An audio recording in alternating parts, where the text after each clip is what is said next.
Hey guys, sorry we are 5 minutes late. It's all my fault, but I'm very pleased that we've got Stephanie from Connecticut and Lisa from California with us to talk about the Casey Anthony case. We're going to lead into it through Stephanie's notes taken at CrimeCon this year in Vegas, right, Stephanie? Yes. And so were you actually there in person? Stephanie, were you there in person? Yeah, I saw, excuse me, Alina Burroughs. And she was one of the crime scene investigators that was on the scene searching for Caylee Anthony for I think it was 11 or 12 days. She was searching for her, like, her remains. Yeah. Okay. And she was continue. Sorry, I'm having a delay. Okay, I guess I'll just try it to continue. So Lisa, keep going. She was very passionate, very emotional, and she said that through her years of being a crime scene investigator, she was told, to hold that in, to be stoic, and every time she shares about the case, she still gets emotional to this day. And I witnessed that on stage with her, visibly touched and disturbed and wiping away tears as she spoke about her experience. Okay, so you were there in person, or was that also what you did through the video catch up with your CrimeCon sort of membership or whatever? This one I got to see live. Okay. Is that what you asked me? I'm sorry. Yeah, I can't. Yeah. Okay. But there are others that in the past I got to see sessions that I missed because there was no way to see them all. So I had to pick and choose. But this one I chose to see in person because I remember watching parts of the trial and just feeling that there was injustice. So I chose to go and see this one in person. And I'm glad I did. Okay. Lisa, you've actually been to the sort of, what's the word, the highlights in Florida. Like you've been to do you want to talk us through that a little bit? Yeah. I've been there a couple of times. The most recent time was it's about 5 years ago now. It was back in 2017. And Stephanie, we were kind of chatting about this online last night that what even got me to go there? Like, I mean, what's kind of drawing me to this and what was my purpose and stuff like that. I mean, I do remember, I literally remember like the news reports of when Caylee was missing. And it's just such an intriguing story, the 31 days. I mean, I think everybody that like drew everybody to the story because it's like, I think, everybody knew that she wasn't going to be alive. There wasn't a great mystery there. But I think everybody was just completely mystified by Casey. And then once her parents started speaking, everybody was mystified by the Anthonys. Like, what is the deal with this family? So, that initially got me roped in. But like, I felt like, and I've always felt this way, and Nick knows this, like, I want to be in their head. Like, I want to understand it. I want to understand how a family gets to this point, how these things actually take place. And so, seeing that evolution of a crime, seeing them, kind of roar down the highway to get to that point, like what makes that happen in the course of a person's and a family's life. And the family is always, almost always somehow involved, not necessarily involved in the murder itself, but I mean, involved in the story of what's going on. So anyhow, so I watched the entire trial. I've watched, I've read every, document, and in Florida, they have sunshine laws where all the discovery is public. So, I mean, there was a mountain of stuff that was released pre-trial, you know, during trial, after trial. So it's really kind of a treasure trove for anybody who's looking to like research a case. You know, there's just tons and tons of stuff out there that you can read and analyze. So, have you read this? Which one? Okay, I literally have like new contacts, and I'm like, now I'm blind as a bat, like up close. What the hell is that? Is that Baez's book? Jeepers, okay, there it is. Can you see it? Yeah, it is Presumed Baez's Guilty. book. Is that Ashton? Yeah. Or I've read both Jeff Ashton's and Jose Baez's books. Yes. Yeah, I've got them both, and this one's the hardcover of Jeff Ashton. Yeah. Believe me, it is Jeff Ashton. But which book did you find more readable? You know, honestly, for me, I'm never reading those books because I want to sit down and hear a well-written story. More often than not, they're not what you would consider a well-written story. I'm looking for information. For me, I'm always like in that like research mode. So I'm looking for dates, details. I'm always hunting and pecking keywords and things like that. So for me, like that's all I'm looking for. I found them both compelling in that, and I think this is like such an important point, like for anybody who's interested in crime and really wants to like know what happened or really get a sense of like who did what, listen to what the people involved are saying. You know, crime scene evidence is great, and everybody can geek out on that kind of stuff, and it has its place, but reading people's interviews, listening to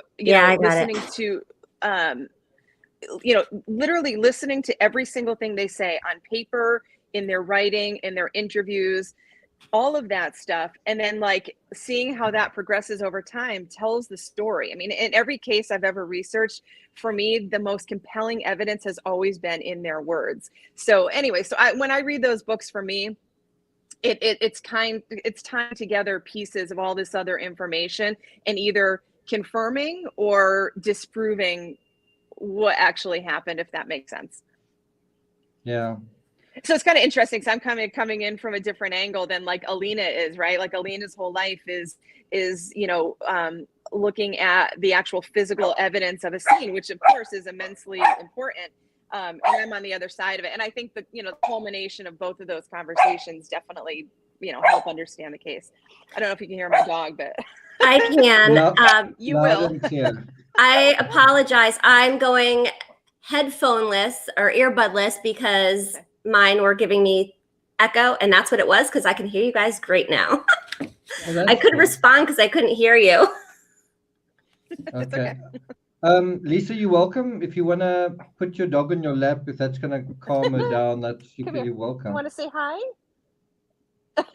I will get her at some point. She's, with the 4th of July, like, honestly, there's so many dogs and parties and things going on, like, outside my door. It's just like, like overload. So she's like, can we get out there, please? Yeah. So she just, if you don't mind, she probably will be barking quite a bit. I'll get her and bring her up. I wanted to ask you, Lisa, maybe you talked a little bit about it while I was trying to get situated. What led you to go to retrace the steps and go to the crime scene? I know you've written a number of books, co-authored with Nick, and this one isn't one of them. Is that correct? The series? Unfortunately. Yeah, I mean, it didn't. He wrote that after the time that we were working together. So yeah, we didn't really have a chance. I mean, we talked about the case a lot over the course of the years, but just didn't actually write together on it. Okay. But I did talk to him while I was in Orlando. I talked to him and, was kind of filling him in on some of the things that I was doing. I really wanted to, I wanted to see those places for myself. There's like, it's one thing to see these things in pictures, but anybody who's ever been to a crime scene or, a location where things were taking place, it completely changes everything. It changes the emotionality of the case. Like you are really stepping into their shoes and trying to imagine, I'm this person in this time frame, not what I would do, not how I'm feeling from their perspective. It's a very hard thing to do because we think how we think, but to try Yeah. to think how somebody else is thinking, it is a tough thing to do. But if you're connected enough to a case, you can do it. And so I wanted to be there. And one of the things that I did was, Casey's phone pings, or, a part of trial. A lot of people talked about it online. Like after, within the June 16th, the day that, was the last time anybody saw Kaylee, throughout the course of that month that they were gone.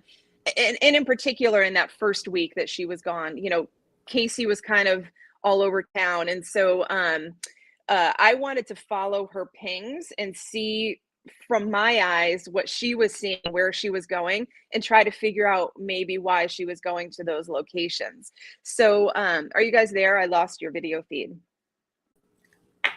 I think Nick was giving you the center stage as I our. was just you there. You don't have You were holding you don't have the fort. Yeah, you were holding court. I mean, and the fort. Holding court. So, I mean, of course, first, went to the house and did the drive. This is another thing too that I did in the OJ case, is I wanted to do the drive from from OJ's house to Nicole's condo, back from the condo, to time it, see what was actually accurate, what's possible, what the traffic is like at certain times of day, what the lights are like. I mean, all of that stuff is relevant in trying to figure out what actually happened versus what they say was happened, or what's possible, So went to the house, drove the short distance from the house to where the woods are. And it is definitely walkable. I mean, it's a very close drive down the street. And then, I also went to Tony's house, the boyfriend that she was hanging out with for the majority of the time that she was gone. I went to Sawgrass Apartments. I went to where she dumped her car in the parking lot. And I went to... You put that on Instagram as well. Some of it I did, yeah. There's a whole bunch of other stuff that I didn't publish, but bits and pieces of it I did, yes. And then I drove her pings. Within those couple of days that she left the house, I wanted to see where exactly she was. And it's interesting because after I did that, and it was eerie. I mean, honestly, I'll tell you, I mean, I definitely felt like I just had this very eerie sense, like driving it. Not from my perspective, but in Casey's shoes. And that's a whole mixed bag of what Casey would have been thinking. I mean, I really did get the sense from some of the locations that she was scouting where to put the body. And I also think at times she was literally driving around because she had nowhere to go. She was in this state of, what do I do next? And all of Casey's words and her movements are in the moment. She's not a planner. She didn't sit down and plan out this murder, for a month or two or whatever. I mean, she very often was going spur of the moment and just kind of taking her life experiences and things that inspired her and acting out her life and trying to figure out what to do next. I don't think that she's like... Just bear in mind, murder was never proved. So true. Sorry. Yes. Yeah. Yeah, it is important to mention that everything that I'm talking about today and that all of us are going to talk about today is our perspective. It doesn't mean 100% this is how it happened. This is our perspective based on what we've studied and what we believe, to be fair to everybody involved. So, Lisa, Lil Buku wants to know your Instagram handle. Oh, okay. That one is Juror. What is it? Can you possibly put it in the comment? Yeah, let me see. Last time I tried to post. Oh yeah, okay, I can. All right, hold on one sec. Let me get it. Okay, so what was quite cool, I guess, was I think I got a message from Lisa saying, I'm here, kind of thing. And so I was actually, I think, on a video call with Lisa while she was sort of driving through Orlando. And it was sort of, including to the Hope Spring Drive, that sort of part of it as well. And so it was quite weird, but also incredible, just how technology could take me all the way there via Lisa actually going there. And there's quite an amazing moment where Lisa sort of parked right outside that sort of forest area, where the grave was. And then it was like you were seeing it, but in a weird way, I could direct Lisa, and Lisa was also telling me, this is what I see, that's what I see. And it just shows you kind of the wonders of technology. But Lisa went everywhere. She went to, I think she even mentioned, should I go knock on the door, Wow. of the, and it was like, and then you kind of get this weird sense of reality, that this is real, that this is real time, that it's not like hypothetical. Hold on, let me add Lisa back. Lisa, are you there? I'm here. Do you remember that? Do you remember? I think you still said, "Should I go knock on the door?" I did, and I did. So when I was outside the house, kind of putting together some thoughts and notes and stuff from my driving. George pulled up, so somebody dropped him off. He pulled up in a car. Somebody dropped him off, and he went inside through his garage. And I'm, and he's, standing there like, 10 feet away from me, and I'm just kind of watching him, like a stalker. And, but, I was like, I need to talk to him. Like, I wasn't gonna like yell out the window from the car. I'm like, all right, collect yourself. I'm like, do I go? Do I not go? Do I not go? Like, is this ridiculous? I'm like, I'm just gonna go, like, completely unprepared. And I walked up, their front steps and knocked on the door probably like 3 times, and he never came to the door. But yeah, I was just gonna wing it and see what happens. They probably get that a lot. No doubt. There's no doubt. When I was driving, and and I really obviously was trying to be respectful. I mean, I really feel for any neighborhood that has to go through something like this. I mean, they literally were tortured and are still tortured.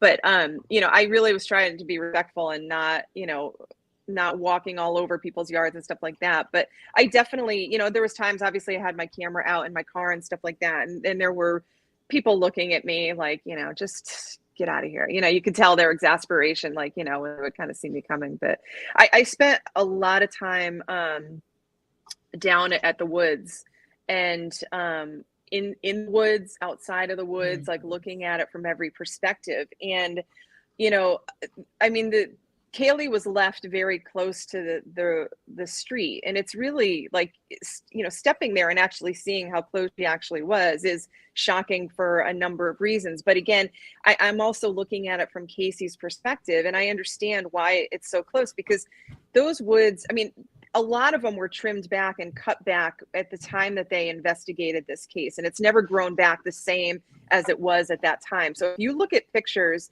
of when, like prior to them clearing out the woods, it was extremely, extremely dense. And it's never gotten quite, of course, a lot has grown back, but it's never gotten quite as dense as it was before. But even as much as it has grown back, I can tell you, just going into that woods a bit is like, it's the creepiest thing. I mean, there's plants up to your waist, there's animals, there's noises, there's all sorts of stuff. Like, I was really, really creeped out, obviously for a number of reasons, but yeah, I mean, Casey, I was like, go in, go further, and you were like, I'm gonna get eaten. No, I'm not going any further. Like, I mean, you like legitimately like are like worried that you're gonna like get hurt or something in there. But there's also too, not to be weird, but like, like you feel the presence of that place. You feel death. Again, not to be sensational, but literally I felt death, like when I was there, and I wanted to get out of there, you know what I mean? But I, so yeah, I think that like Casey, Casey's one of those people that she's all about convenience, about doing what she needs to in that moment, to bob and weave out of whatever, to go whatever direction she needs to go. And after a number of days of driving around, figuring out where she wanted to go, and some of the spots that I drove to that her phone was pinging to, They were remote, but they were also by office parks, and there was traffic. And I don't think that, like, you know, I think, you know, she's in that mindset of like, does this work? Am I going to get seen? You know, like, I don't get the sense that it was like she was emotionally connected and couldn't do it. I really think that it was a matter of like, you know, this is not, I'm going to get caught. Like, this isn't the right place to do it. And time ran out for her. The car stunk. She had to get rid of that body. And it's interesting because as soon as you round the bend from the Anthony's home and you drive down that street where the woods are, it's the very beginning patch of woods where she threw Kaylee, and she's very close to the street. It's opportunistic. Well, we assume that, yeah. I'm sorry. Yes, I know. I'm talking very matter-of-factly, but what I believe happened, yes. It feels very opportunistic. You know, I love using like the whole Universal situation as like a metaphor. Like when Casey said that she worked at Universal, and she literally was like driven by the police, walked into the building, marched down the hall, and every step of the way, I worked here, I worked here, I worked here, I worked here. And it's literally not until she gets to the end of the hall, to the last door, the last room, the last wall, that she says, okay, I didn't work here. I see the whole case this way. It's like every step of her way, it's when when it gets to the end of the hall at Universal, is then she weaves to the next thing. And that's how I see the disposal of the body. She was trying to figure out where to go and what to do. And she rounds the bend from her parents' house. Here's the woods. She knows the woods. She knows that neighborhood. And there's also that little stretch right there. It is a bit removed from the other neighborhood homes. It's a bit removed from the elementary school. Even though they're close, there is at a certain time of day, maybe with like, I mean, there were times when I was out there was no traffic whatsoever. There was nobody around. Nobody was watching me. I couldn't see anyone. There was opportunity. And she, I believe, pulls up literally to the very beginning patch of woods. And that's where she leaves her and then takes off. So I mean, it was powerful to see that. It seems very kind of slapdash, I think is the word, you know? I mean, and this is a whole other level of conversation, but I'll just say this, like, I've always believed that it was intentional, that it wasn't an accident. And I've always believed that, you know, and there's a lot of things to support it, that Casey is not the type of person who's going to sit there and plan out, you know, a murder for a month and have all these things in place. Most people don't, you know, most like single, you know, one-time killers like don't. They may be thinking about it, and there's evidence that supports that Casey was thinking about it and studying it and figuring out. But it wasn't until like in those moments, she's acting as she's going, you know, and was very opportunistic about it. Okay, well, I want to come back to all of this. I mean, it's fascinating, but I want to sort of move on from here to going through Stephanie's notes. Stephanie, by the way, that notice behind you, I thought it, I sort of looked at it and I was like, does that say stay awful? But I see stay a while. Stay a while. Yeah, I was just like, am I seeing this right? Okay.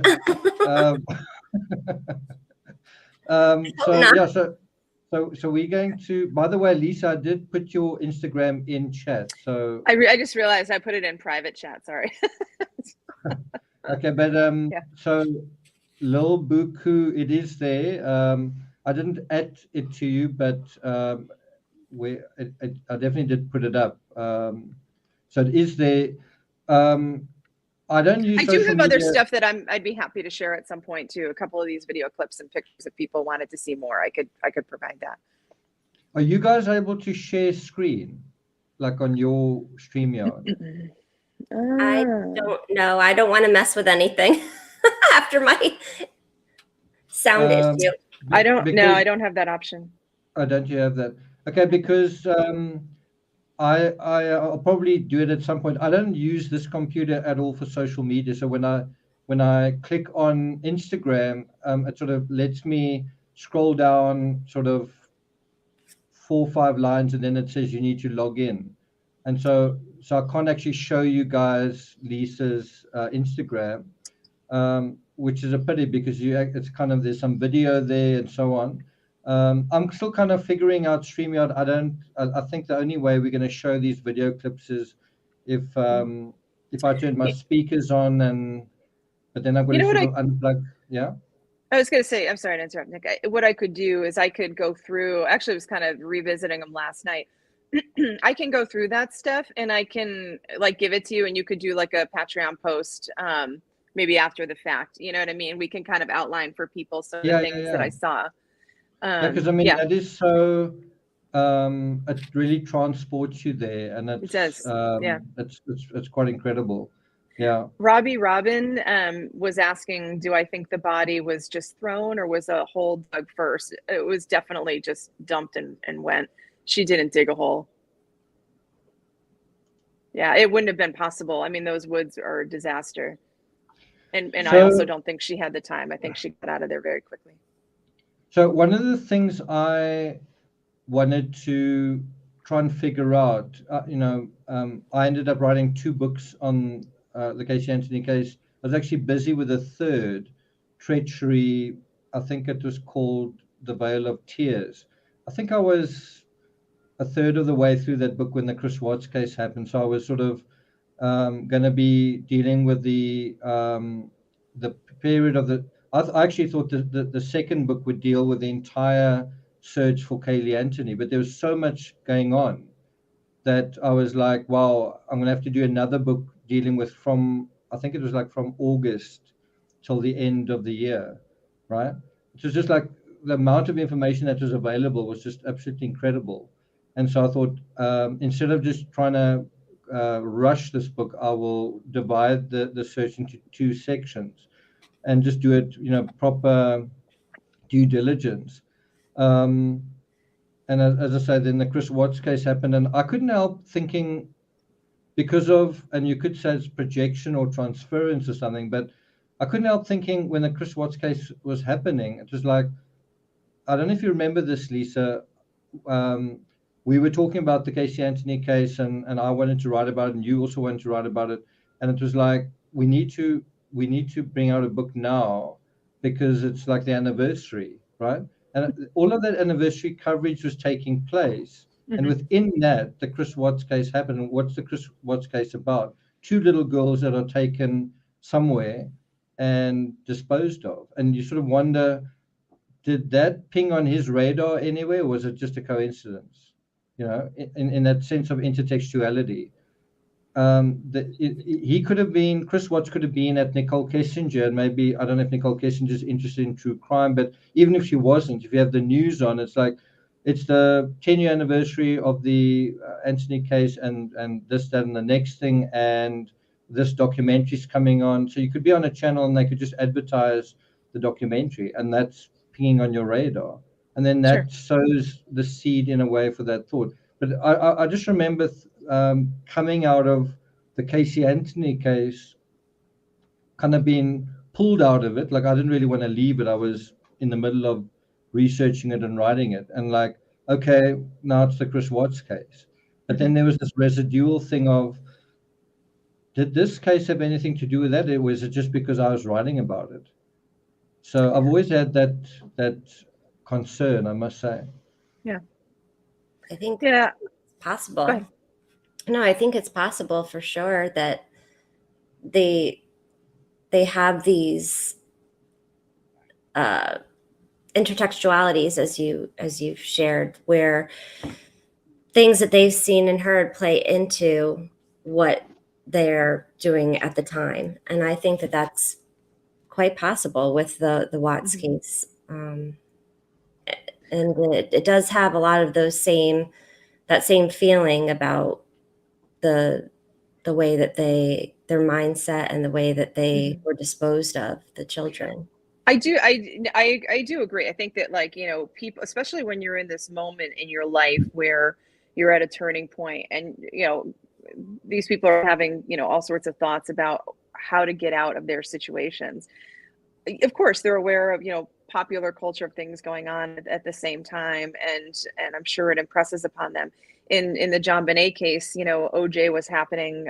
There was times when Patsy had made comments about like the OJ case, and just recently, George and Cindy were on Dr. Oz a few months back, and they talked about Gabby Petito's case. So they're all, you know what I mean? They all are like, the perpetrator, of course, is in this mindset of like trying to figure out how the heck they're going to get out of whatever it is they're trying to resolve in their life. But then certainly after the fact as well, there's no question that these families and perpetrators latch on to other cases to kind of see and feel what, you know, everything else that's going on in these other cases too. So yeah, it's an interesting point that you bring up.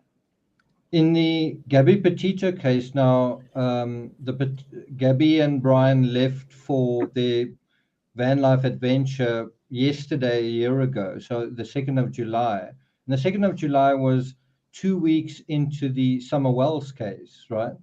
And they were sort of, I don't know if they drove through Tennessee, but they were sort of driving in the sort of neighborhood. They were bypassing Tennessee. And we know that Gabby and Brian were, they listened to a particular true crime thing. I can't quite remember the name of it, but so we know that they were interested in it. And so surely when they were driving, you know, sometimes you have the radio on, and then it's in the news, Summer Wells, whatever. And I'm just saying, in that case, a situation of this, just the basics. A little girl goes missing. It's foresty. Searchers are still searching. They can't find her. And then the whole of July passes with her not being found. Then you go into August, and you have the Moab incident mid-August. And then Gabby and Brian are in like this not rural, but a natural setting. And then all I'm saying is, what the Summer Wells scenario of little girl goes missing, she's never found, and nothing ends up happening, does that compute with Brian? In other words, that's kind of national news at the time. You think, well, nothing really happened there, so what if the same thing happened again? Could I get away with it? I'm just saying, is that part of the calculus? You could have in a way, you could start arguing that a lot of these cases, the disappearance of Suzanne Morphew and the Laurie Vallow, were they paying attention to the news at the time as well, where at the time certain things were either inconclusive, or they were like, wow, that person did that, and at the time they got away with it. So you know what I mean?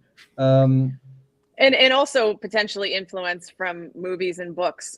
Absolutely, and that, you know, because you've got that in the Ramsey case too. You know what I mean? Like, but that was talked about a lot in Casey's case. You know, there was, you know, talk about, she watched a show, One Tree Hill, and there's this whole storyline right at the same time that this is like taking place about, you know, a nanny and a child that gets kidnapped. And, you know, and there was even like, you know, kind of this, Casey cut her hair and she looked very similar to this character. You know what I mean? You can see, like, you know, is that true or not? Who knows? But, you know, you can certainly imagine, and probably is the case, when somebody, again, is looking for a way out of their life, a way out of a bad situation, they are, you know, they're inspired, just like all of us are. We're inspired by music and books and movies and real life stories. And, you know, and especially nowadays, you know, like we talked about in our last chat, you're bombarded with it. This information is constantly coming at you.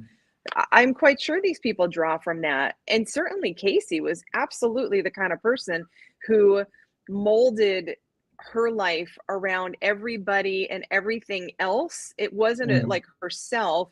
It was like she would latch on to somebody and then she would start doing what they did. They liked something, she liked something, you know, just like Jodi Arias joined Mormonism. You know what I mean? Like, it's not coming from them, and they're just trying to belong to something. I think she's 22 years old at the time, wasn't she? She turned 22. Casey? Yeah. Yeah, she was 19 when she had Kaylee, and, you know, Kaylee was just almost 3 when she died. So yeah.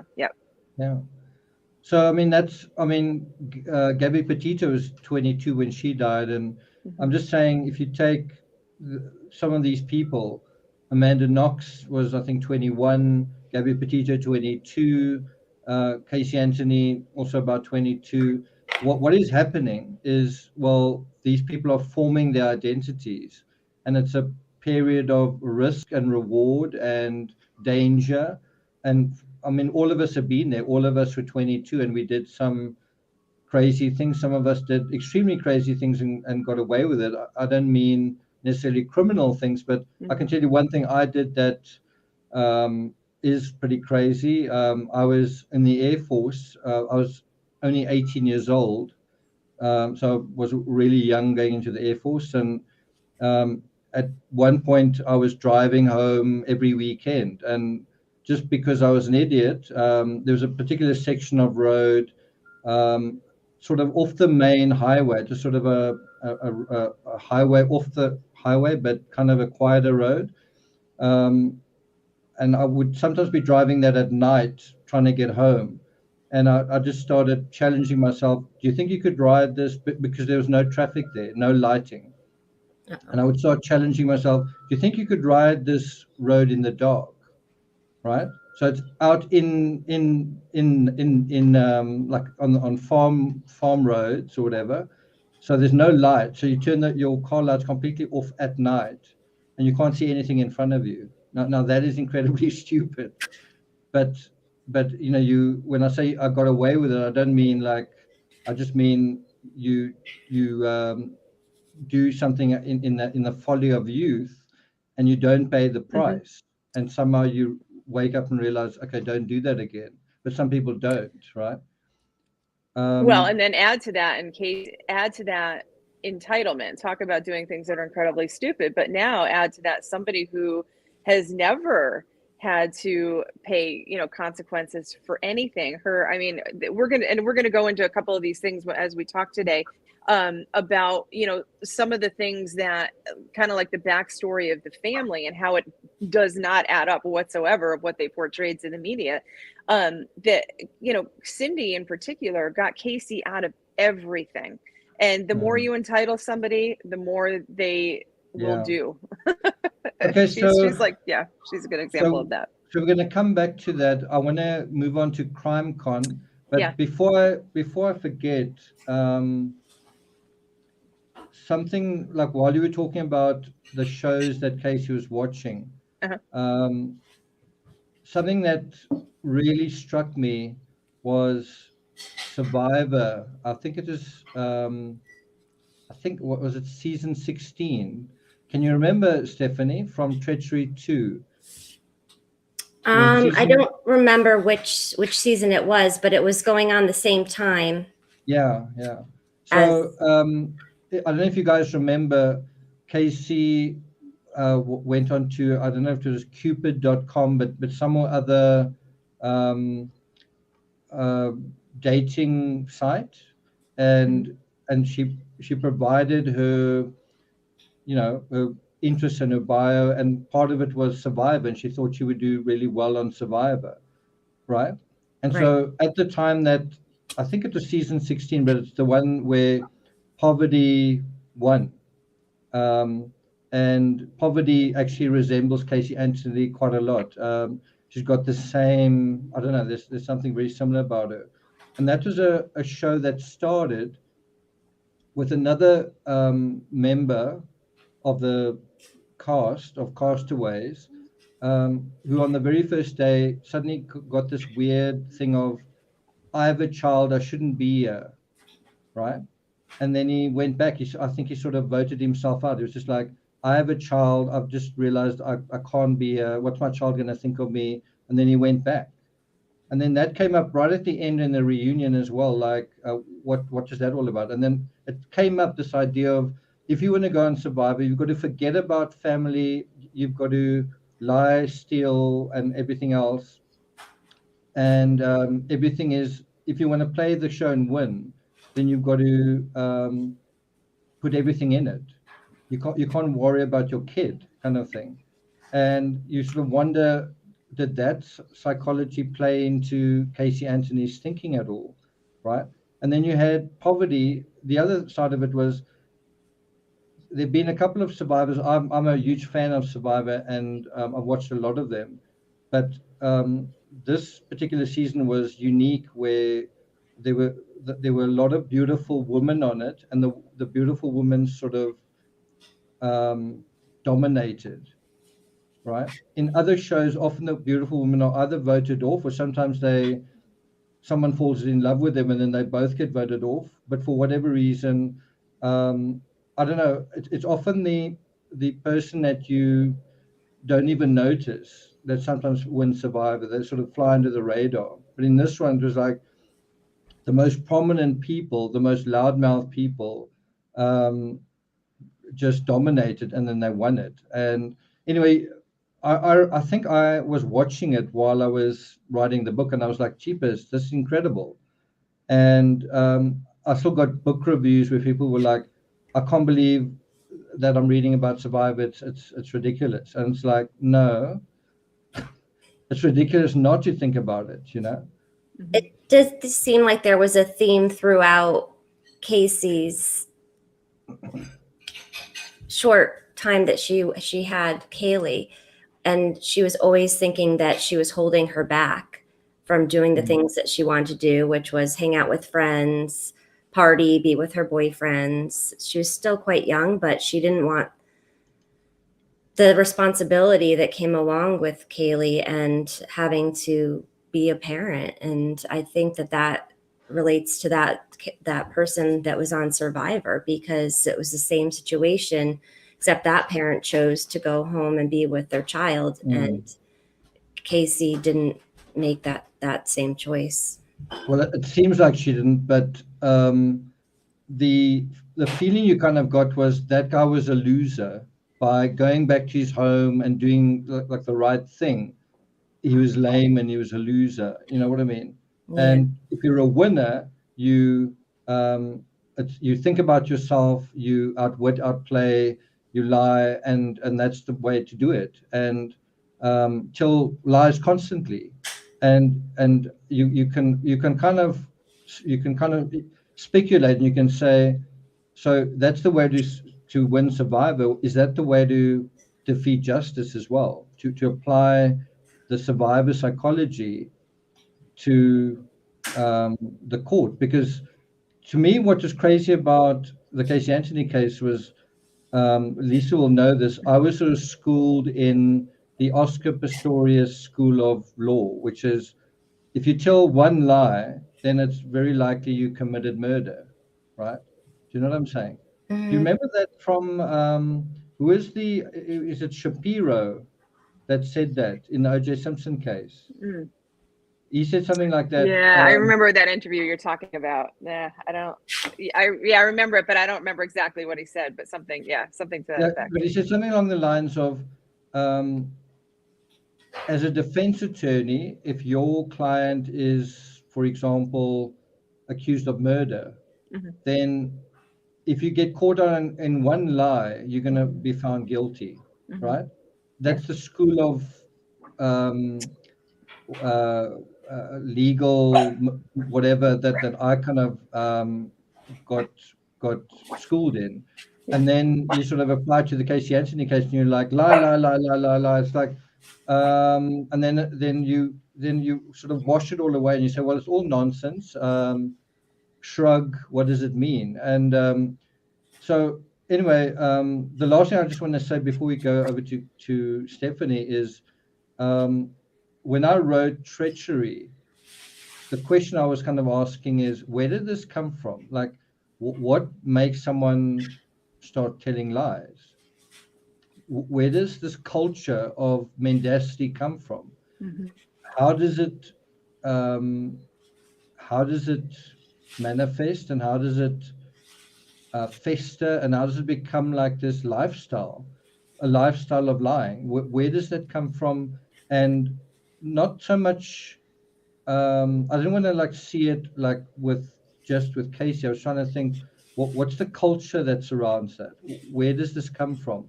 And it was really fascinating starting to understand the dynamics between Casey and her life, but also Casey and her family. Like the fact that George and Cindy were about to get divorced when that was taking place. They were facing bankruptcy. I think, wasn't George gambling at a point? Yes. And Cindy, that's kind of, Cindy and Lee have got sort of separate stories.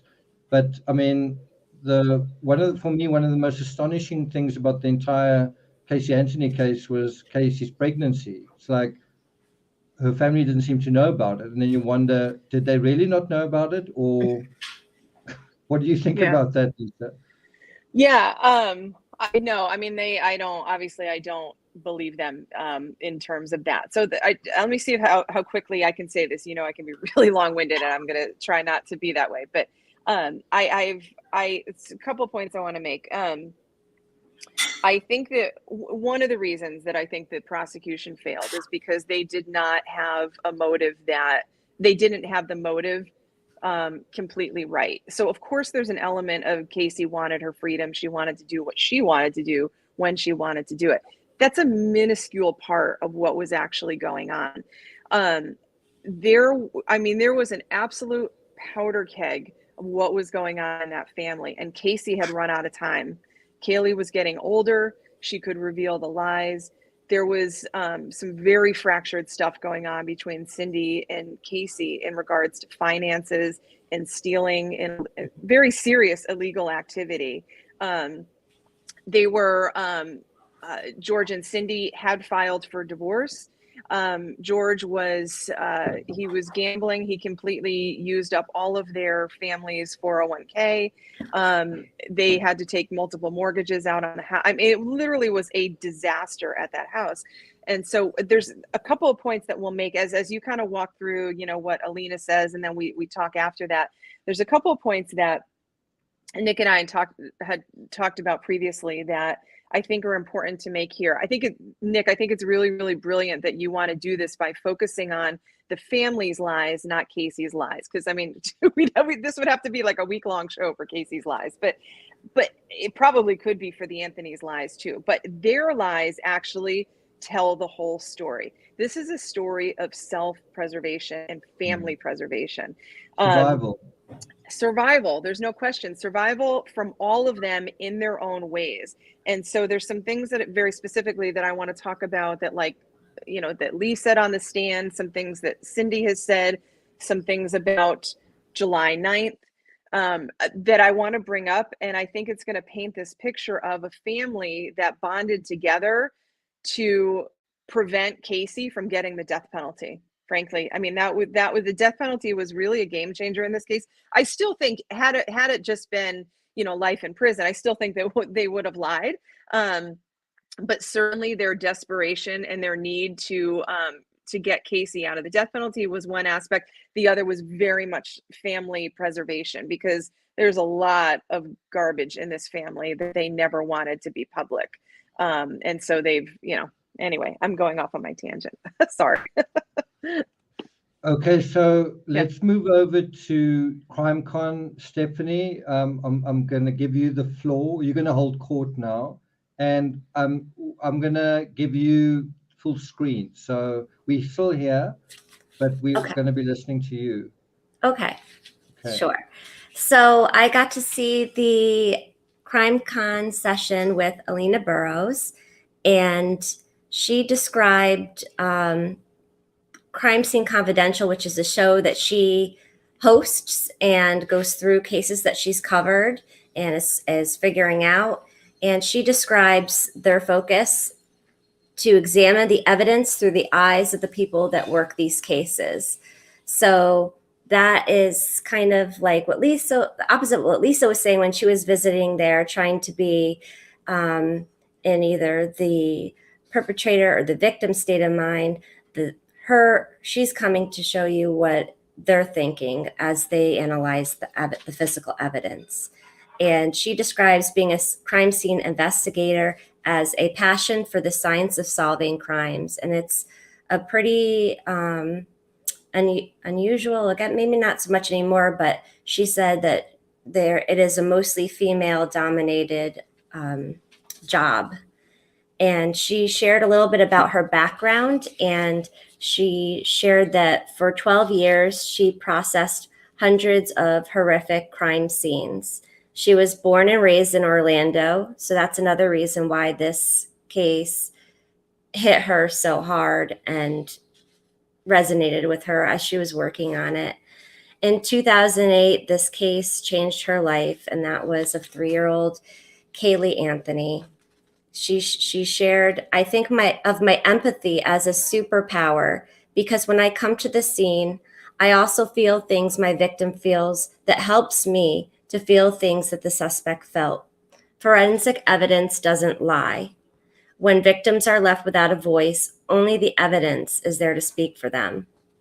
And then she played, they played a scene at CrimeCon from her show, and it was part of an interview, a discussion that she had with Cindy Anthony in her home. And she says, we met in Cindy's kitchen.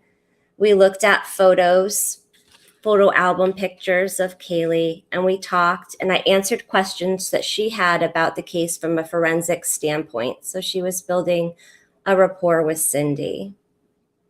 I separate Cindy into 2 categories. I understand the lying to cover up, the chloroform, the keyboard search, that aspect. And I also separate her into the grieving grandparent. She lost Kaylee, and she loved that little girl more than anything. I have to separate those 2 things. And then Alina speaks to Cindy, and she says, just so you know, the Just a team of second. us. Sorry to interrupt. I'm struggling to keep my line of thought here.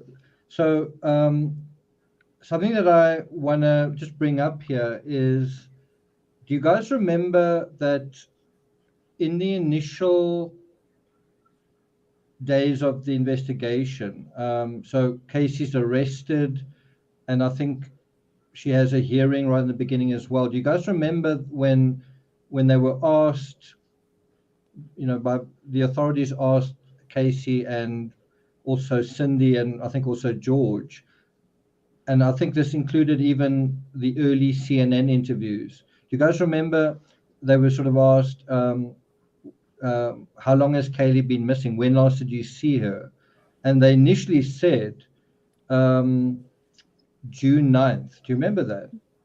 And if you kind of did the math, it was like, well, she was found, or 911 was called on that day. And if you go back 31 days, because Casey was quite explicit, she's been missing for 31 days. So it was like, well, she's been missing for 31 days, and 911 was called, was it July 16th? Was that when? 15th. 15th, okay. So, and then you say, and then they say, okay, well, what was the date that Kaylee went missing? And they said June 9th. Well, that's not 31 days. And yet you had all 3 family members, maybe even 4, I can't quite remember, but I remember Cindy saying it, Casey saying it, George saying it, and I'm not sure if Lee did as well, but they were like, yeah, the last time we saw Kaylee was June 9th. And you're like, why did they get that wrong? Where did that mistake come from? Do you guys remember that? I do, and I think I know why. I don't remember the specifics about the timeline of the case. I know, I don't know that, but I thought that one of the milestones that they would remember that is from visiting Casey's grandfather with Kaylee. Close. Huh? So, Close. can I hop in? Please. All right. So so there was I'll say, like, the reason why I think she confused it, because June 16th was not the first time that Casey had taken off with Kaylee. She also did the same the previous weekend. So the week of Cindy's birthday, Cindy's 50th birthday was June 5th. And it's, as somebody who actually just celebrated her 50th birthday as well, I could tell you it's a very emotional time. Happy birthday. Happy birthday. Well, it wasn't yesterday. I mean, I'm trying to make it seem sooner. So it's, it was, listen, it's traumatic. It's definitely traumatic as a woman turning 50. I can tell you, like, it's very it is emotional. as a man. I turned 50 this year. That's right, you did. Yes, so we're all old now. Thanks. Welcome to the club. You have to say 50 is the new 30. Yeah. Well, it is actually kind of true. I do kind of believe it. But I can imagine. I mean, it's hard enough emotionally. I mean, you definitely, there's something to be said for going through the gymnastics of like analyzing your life. But now imagine like, you know, being in Cindy's shoes. And actually there are letters. So Shirley is Cindy's mom, Casey's grandmother. And Shirley wrote a series of letters and emails to like a friend of hers. And we've seen those letters now because of you know, interviews she did with the police, that Shirley did with the police. And she talks about, you know, how Cindy was very depressed during her birthday, and that, you know, her and George were not doing well, that Cindy had been to a counselor, and was very actively considering taking Kaylee away from Casey, and kicking, you know, and like divorcing George and doing all of these like radical things in her life. And at the end of the day, she couldn't, because financially she was already ruined, but she would be completely ruined if she divorced George. Like she literally couldn't afford to divorce George. So she's like forced to keep this family together that is, you know, completely falling apart. It was a really bad situation at home, and she's turning 50 like during this like time frame. So she was not a happy camper during that week that she took off of work. And she was supposed to travel supposedly during that time, but her father, who was in the nursing home, you know, was not doing well. Anyhow, not to get into the weeds, long story short, on the weekend of Sunday, June 9th, they had some people over to the house, and I know some of this information from Dominic Casey's testimony and books and interviews and stuff like that. Dominic Casey was the family investigator originally hired by Jose Baez, only worked for him for like a month. They had a falling out, but then Cindy and George kept him on as their own private investigator. He's a really controversial figure because he's like in these big cases, there's always these opportunistic people that come along that are kind of shady and you're not quite sure what to trust. I don't think Dominic Casey, you know, him or Roy Crunk or anybody had anything to do with moving the body or all that crazy stuff that they suggest. But I do think that, like, you know, at times, like they, you know, got into areas where, you know, it was opportunistic for them. So they kind of placed themselves into this story to get what they could get out of it. But anyway, so Dominic Casey was there in the house, spent a lot of time with this family, knows the inner workings, talked to Lee, talked to everybody. So on June 9th, that Sunday, they had some people over to the house. They had a barbecue, and there was a big fight again between Cindy and Casey about money and about, you know, what are they going to do about, you know, the grandmother. The grandmother was pissed. She wanted charges filed, and Lee had to like interject and break up this fight.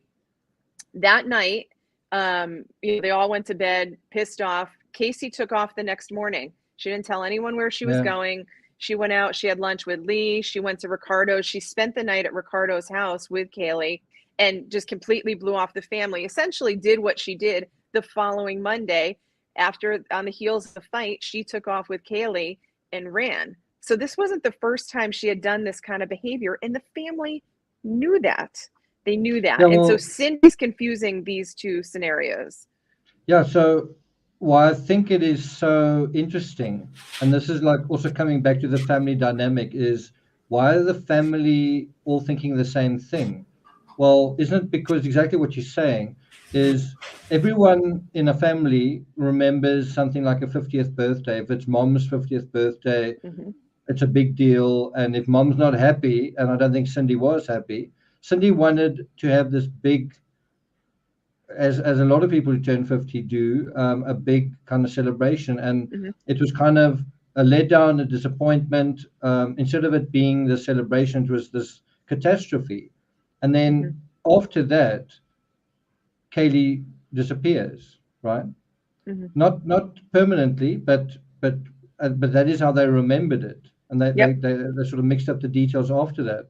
Yeah. And I mean, my dad turned 80 a a year ago, and I remember that being quite a big deal.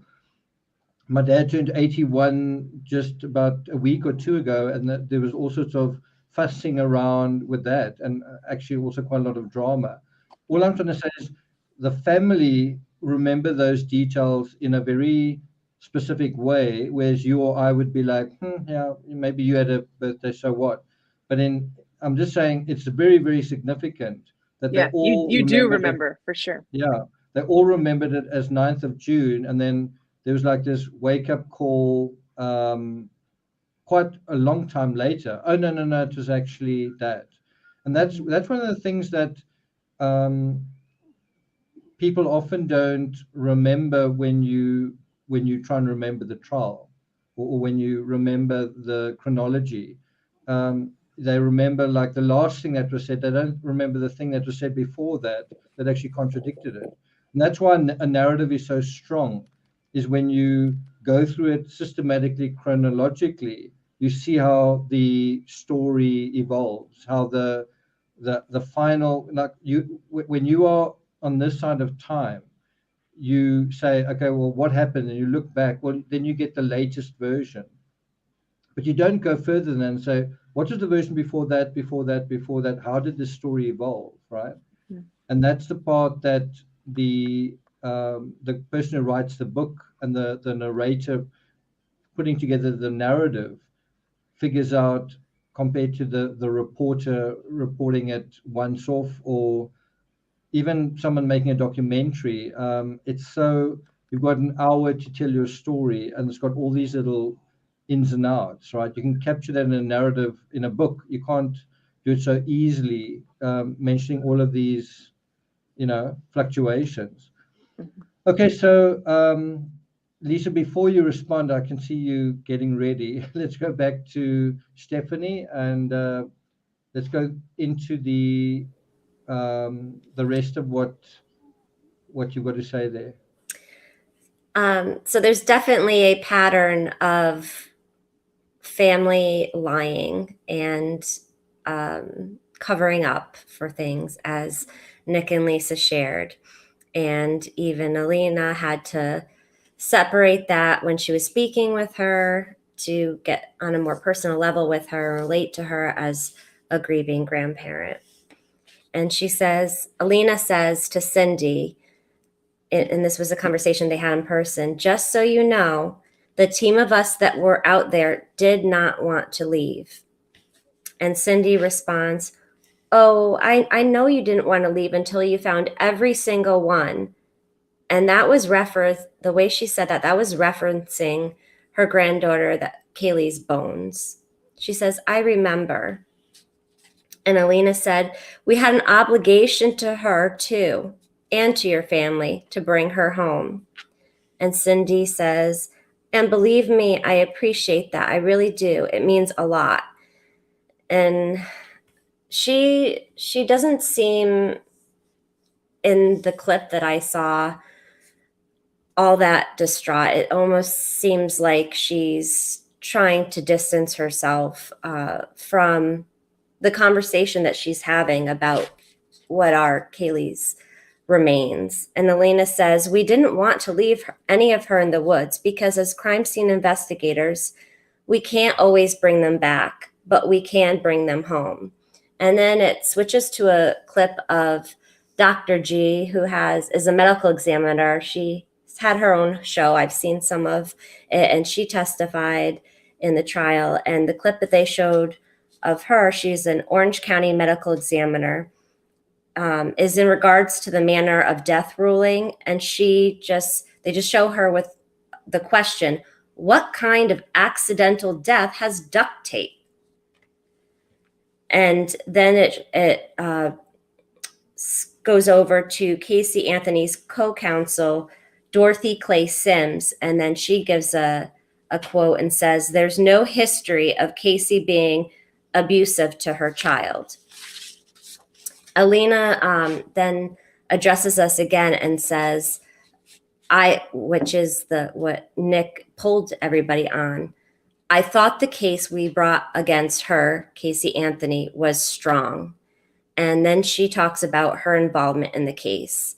So Nick, I don't know if you want to talk about the results of the poll yet, or if you want me to share about Alina's experience in and being involved in the gaining the evidence of the case, the physical evidence. I think we'll just quickly refer to the poll, also get Lisa's take on it briefly, and then let's go back to your analysis here, your notes. So the poll question was, who dropped the legal ball in the Casey Anthony case? 40% say the prosecution, 35%, almost as many, say the jury, and then Casey's family is 13%, and then 12%, the smallest percentage there, the cops. What do you guys think? Stephanie, let's first hear from you. What do you think about that? I voted the prosecution. And if there was a choice, I guess I might have chosen the prosecution and the jury, but that wasn't an option. I think that there were points from both of those sides that resulted in Casey's acquittal. I think that the prosecutors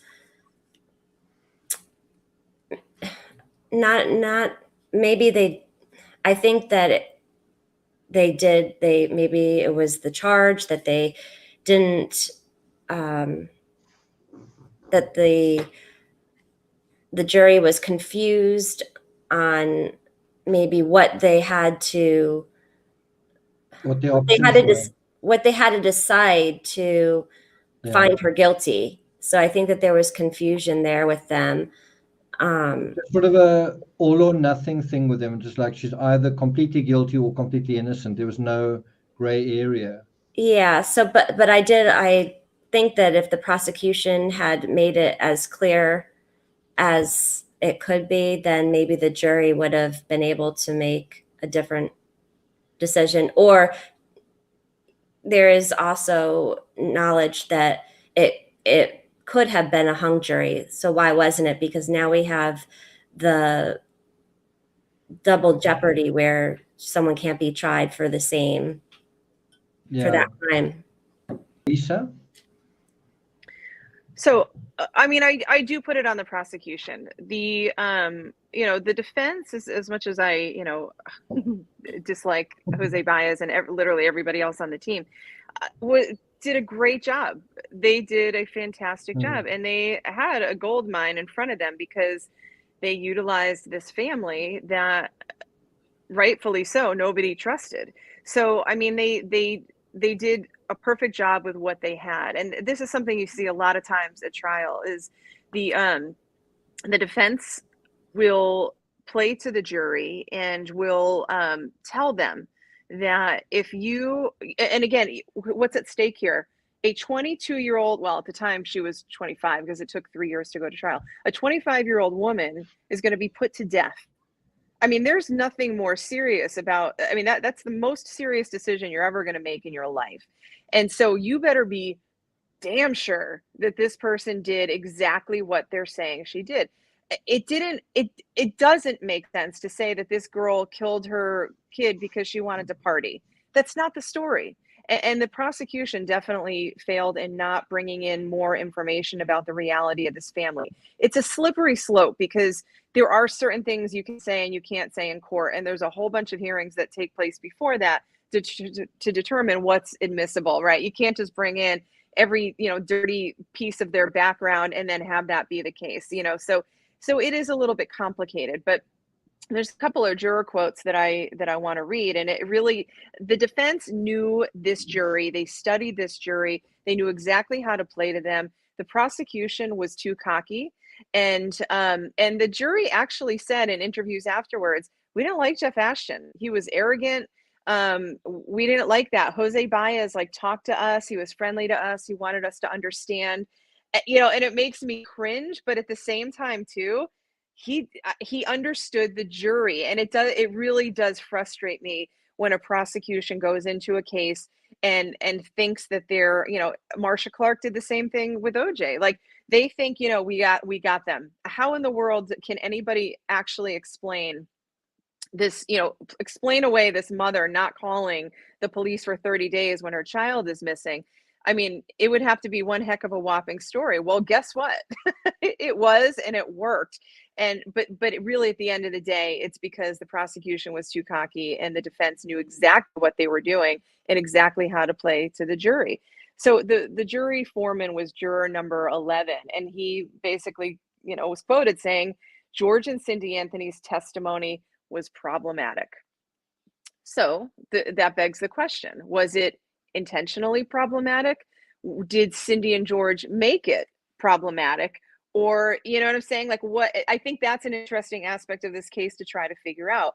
How much did they, how much were they involved in that? And how much was it just a matter of them, like, you know what I mean, actually lying? Like, what was crafted and what are, like, their organic lies? Well, that's a fantastic point, because if you think about, and I guess you can take a particular view and say whatever, or you can take another view. You'll know what I'm saying in a moment. But if you take quite a few very, very prominent cases that are, let's say, family cases, right? Summer Wells, that's a very recent one. To some extent, Suzanne Morphew. But anyway, another one is John Benet Ramsey, and another one is Madeleine McCann, right? You take all of those cases and you say, what is going on where you have someone that has done something, and then you have the possibility that you've got family members and even friends that are supporting, defending, possibly also covering up, right? And so what I'm trying to get at is, so if you compare this, for example, to the Amanda Knox case, where you don't have friends, they're not even in the same country, family, it's a very difficult thing for the police to prosecute when family members are supporting the suspect in a very, very what's the word, consistent way. So it becomes like, well, and you must also think of it in this sense. Something's happened to someone. A little girl has died, and the authorities want justice.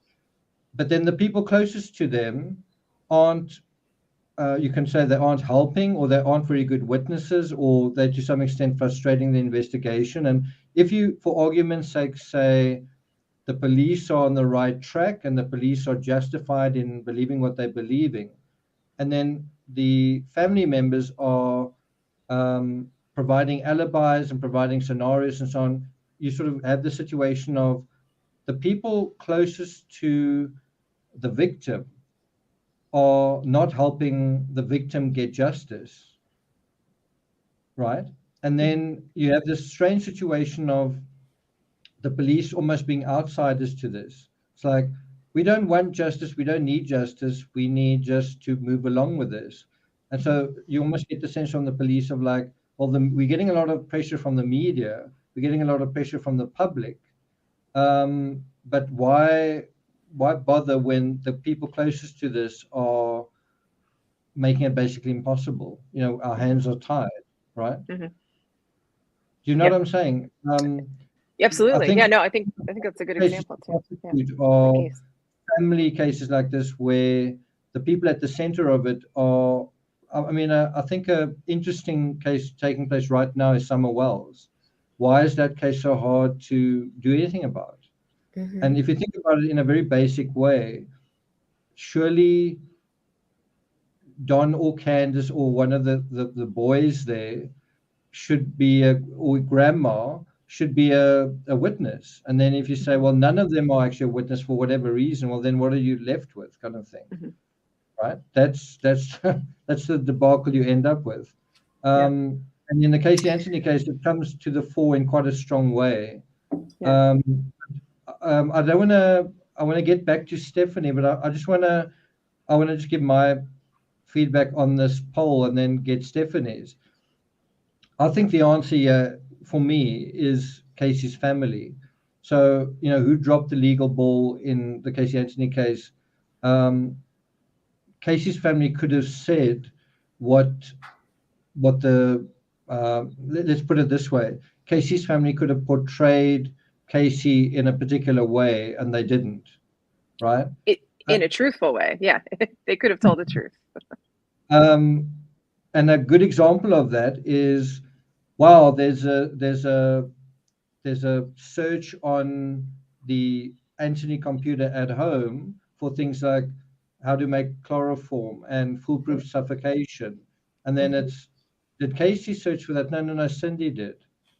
Is this a scenario where Casey was doing whatever? No, Cindy knew that the dog was eating the bamboo and was wondering whether the dog was sleeping a lot. Was it because the dog was getting chlorophyll? Oh, what, blah, blah, blah. It's the most ridiculous story. Ridiculous. It is. But also the prosecution proved through her her time cards and through the supervisor at Gentiva where she worked that she was at work on the day that she claimed she made those searches. Of course, Cindy says, they're wrong. They're wrong. But anyway, I mean, that is one of those. She lied. She lied. I feel like the same thing happened in the Oscar Pistorius case, where certain crucial evidence just doesn't get heard. You sort of wonder how on earth. Another example in the O.J. Simpson case was the Bruno Marley shoes. I mean, that didn't make it into the original trial, right? Mm-hmm. They didn't. They did in the civil trial, but not the original. Yeah. So, in this case, if that search, I mean, I think it only came up after the verdict, yes, something like that. You would imagine. The foolproof suffocated. There's two sets of searches that we're referring to. The search for chloroform, those were discussed at trial, and that's what there were multiple days that it was chloroform was searched, but also other household weapons, things that were very incriminating. But after the case was over, it was revealed that there was a different browser. You know how you can have Chrome and Firefox, and there was a different browser. The technical people did drop the ball a little bit here. They got a few things wrong at court. They also claimed that she had searched it 84 times, that they realized that was wrong. But this entire other browser, they never brought that information to court. The defense knew about it. They were aware of it, but the prosecution did not bring that aspect to court. And on literally on June 16th, the last day of Kaylee's life, Casey searched for foolproof suffocation on the home computer. Yeah, I mean, the timing is it's what's the innocent explanation for this? Right. That was a big dropped ball. Can I say something? Sorry. I just want to kind of throw in, because I think it I think it kind of brings this to it's a full circle about what we're talking about here, how involved were the Anthonys in getting Casey off of these charges. So I think that there's quite a bit of information. I mean, look, watch the interviews yourself, and you will see the lies. I mean, they're very inconsistent from interview, from deposition to testimony to interview. There's a lot of inconsistencies that exist there, but there's George and Cindy have mentioned this in the public, and also Jose Baez has mentioned this in his book. They did approach the family a month before trial and said, okay, George, are you ready to fall on the sword?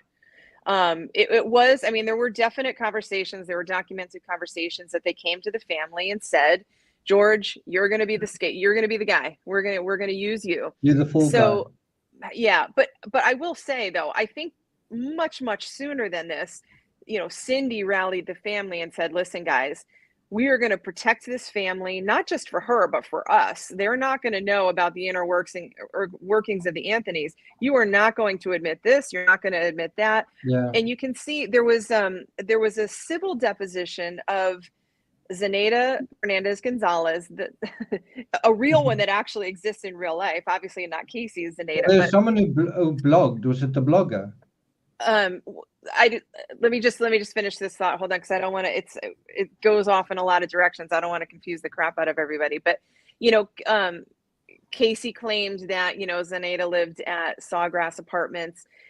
There was actually a Zenaida Gonzalez that went to look at that apartment, at the same time frame, right? So this poor woman in the public, lost her job. She got dragged through the mud. Everybody thought this woman was like a kidnapper. So she filed a civil lawsuit against Casey very early on. This is, in 2009, way before Casey even went to court.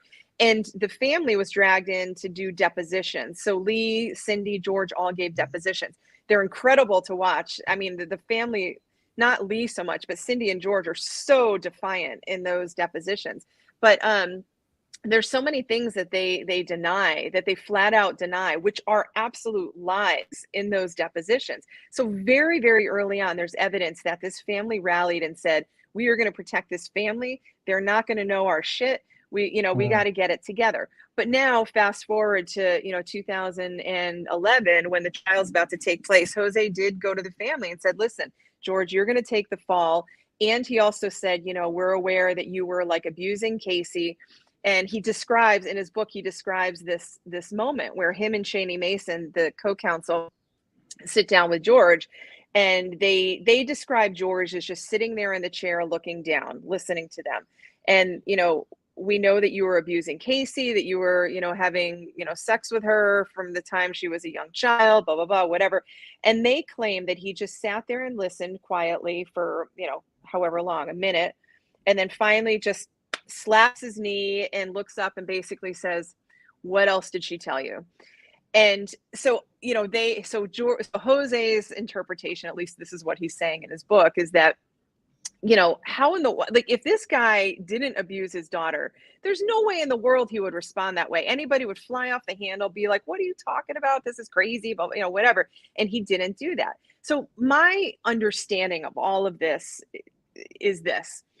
I think that I've never, ever believed that there was sexual abuse in this family. There's nothing about their actions that point to it or that make any sense. There's no way Kaylee would have been living in that house if they really sincerely believed that, George was sexually abusing the women in that household.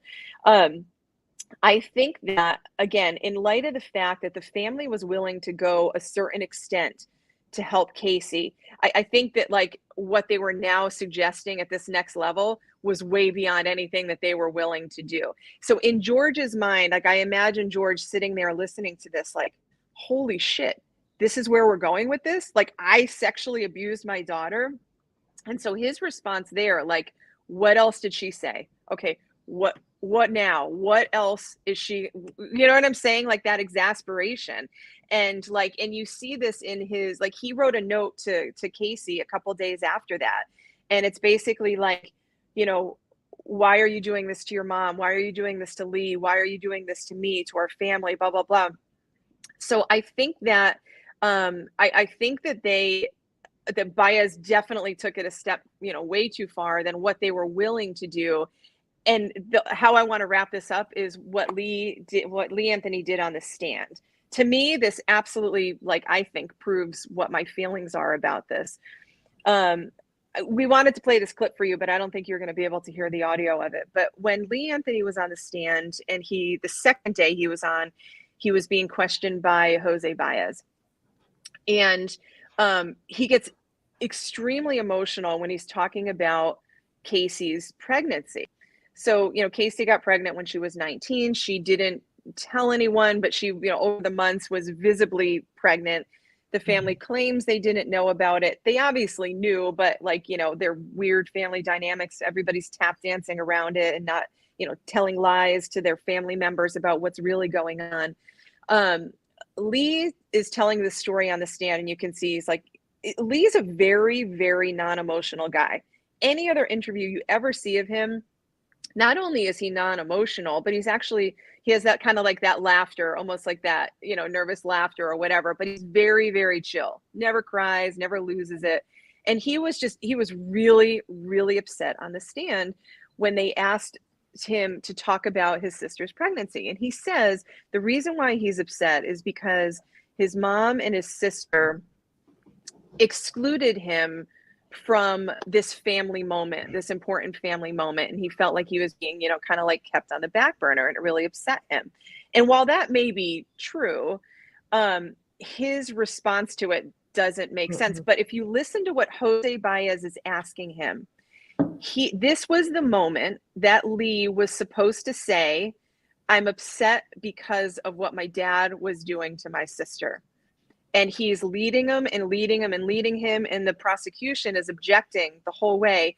Jose keeps saying to him, what else? What else? What else? And Lee doesn't do it. My interpretation is that Lee in that moment was set up. This was their strategy to basically say on the stand, I'm upset because, you know, my dad was abusing Casey, and he couldn't do it. I think like the stress of all of this and what he was being asked to do, he couldn't do it in that moment. And at the very end, he finally just says nothing else. And you can tell, like, pay attention to Jose Baez as much as you pay attention to Lee in this clip, and it tells that whole story. So long story short, the family absolutely was in on and all for not telling the true dynamics of the family. But they were not going to take it as far as George sexually abused Casey. They just weren't going to do that. Okay. Wow. Well, that was quite a, what's the word? Very insightful. I mean, you've got all of this. Yeah. You've all got all of this at the top of your head, Lisa. It's quite impressive. I mean, you know it really back to front. This case, I do. Others, not so much in my old age. It gives a very different perspective to the sides of Cindy, the lying and the grieving grandmother. It doesn't really shed too much. But if you in that, so think about what I just said, and now go back and look at, like, if you ever think, like, God, George is acting weird. Like, I just don't trust him. I mean, the reason why they're acting weird is because what they're saying doesn't match their actions. It's a facade, but it doesn't mean that they killed Kaylee, that they know what happened to Kaylee, that they helped to dump her body. It's simply because there's this dynamic of self-preservation, and they're trying to do as much as they can to protect the family without getting themselves in trouble. I've never believed that they knew or know to this day what exactly happened. They just know that Casey's responsible for this. They know that they are partially to blame because of what was going on in that family. They knew that Casey was a crap mother, and they knew that, quite frankly, Kaylee was in trouble, like being dragged around by her mom. You know what I mean? Like, this is only going to end in a bad way. And the worst happened. The worst that they feared could happen. And I don't think they even really imagined this could happen, but the worst happened. And technically it happened on their watch, right? So, I mean, there's a tremendous amount of guilt and preservation that is now needing to take place. And all of those bizarre actions, it's because it doesn't add up, because there's an in-truth, there's staging, there's verbal staging that's taking place. And that's why it doesn't add up. Yeah, it's like a semantic case.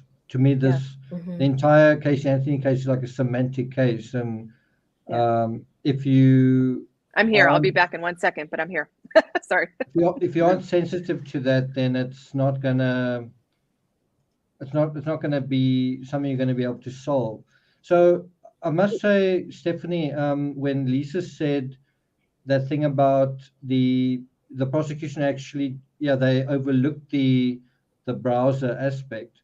I think if you take that, also, I think they could have made a much stronger case with a little child is missing, and there's a smell like cadaver odor in the mother's car. Just with that, you try and just connect it in a very simple way. And they did all sorts of weird things, like I think they wanted to put actual cadaver odor in jars and have the jury smell it, things like that. And they made it really complicated, and I think they were overconfident. You really do get that sense from Jeff Ashton, even in his book, that there's a lot of... Anyway, so I actually think I would, in terms of my own view, in terms of the trial, I would say the Casey Anthony's family dropped the ball, the legal ball, and the prosecution. Mm-hmm. But when you do look at this case, I think everyone saw it the same way. They were like, "This is a slam dunk," and the prosecution as well. And that is why it's up to Jose Baez, to the fact that he saw it in a completely different way and caught everyone kind of off guard, you know. But I also think, I don't know what you think about this, Lisa. I do want to get back to Stephanie. Yeah. But just if you can respond to this really briefly, you kind of get the sense of let's. I don't want to be too on the chin about what I'm going to say now. So let's just say it hypothetically. Yeah. If you're a defense lawyer and you've got a client who looks guilty, right? And you know that she's a liar and that her family are liars. Now you can kind of rely on them. You say, listen here, do you want to save your daughter or not? Mm-hmm. She's facing the death penalty. Do you want to win this case or not? Well, if you want to win it, we're going to need to do this, A, B, C, D, E, F, right? Mm-hmm. Do you think that was a conversation that was had? And I'll just keep it in a hypothetical sense. Yes. Yeah. Okay, there you go. And, Yeah. and there's actually conversations that are documented, some of them, but obviously, yes, I think behind the scenes, even the ones that weren't documented, I definitely believe that. Yeah. There's also a fascinating conversation George had that was not permitted, where he spoke to law enforcement about his conversations with Jose Baez. Mm-hmm. Those are also really, really interesting. Anyway, yeah. Okay, so Stephanie, I feel really bad. I feel like we're monopolizing, which should have been. No, I'm soaking it all in. I'm loving it. I'm just sharing notes about a session that I watched, and I'm getting to hear a whole lot more in-depth analysis of the actual ins and outs of the case from two experts who studied it and one who's written about it a number of times.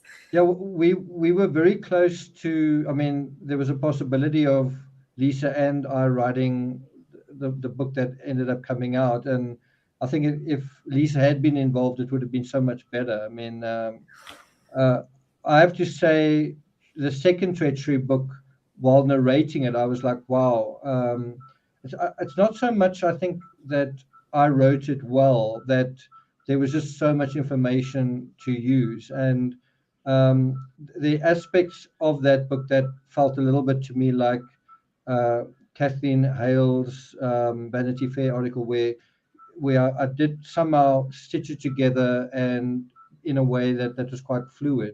And I haven't been able to do that very often. So, like Kathleen actually asked me, which one of your books would you like to talk about? I said, no, we're going to talk about you and your writing. But definitely one of the books that I am, I guess, most proud of is the second Treachery book. I thought I was on the top of my game when I wrote that book. That was really the sense I got. And that's why it was such a shame when I wrote Treachery 3. I was just continuing with that, and then I got taken into the Chris Watts case. But certainly I think when I covered the Chris Watts case, I think I came up with the intertextuality. There was criminal intertextuality and so on. I came up with those concepts in Treachery 2. It feels like I've always had them, but that's actually where I sort of really defined it in a way. May I suggest that the two of you have a reunion and have Treachery 3 finished? Yeah, well, I'd love to work with Lisa, but I've got to say my writing days hopefully are over for a while. Maybe easier with a partner. Yeah. he'd probably tell you otherwise. Honestly, it's just really comes down to like time and energy and all of that kind of stuff. It really, like, I have a full-time job completely different from crime, like the totally other aspect. I'm an event planner and like to deal with living fun things.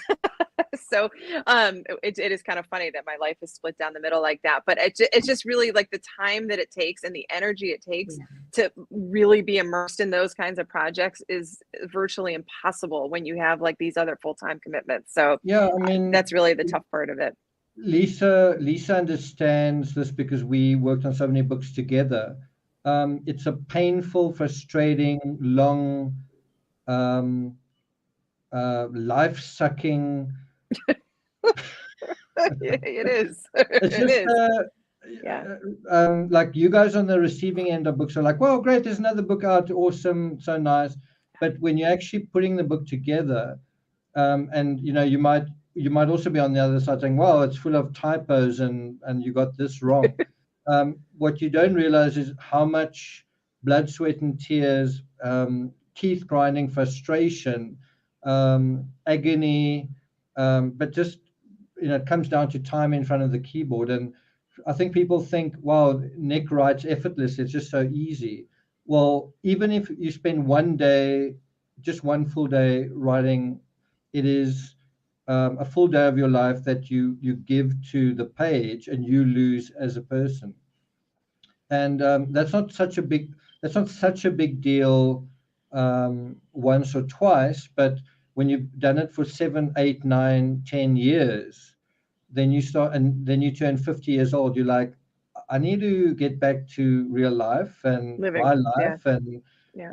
And I got quite a shock when I mean, it was actually when the pandemic happened that I was like, okay, I've written 100 books. I'm not gonna come alive again, kind of thing. And it was like, no, we're shutting the whole world down. Everyone stays at home.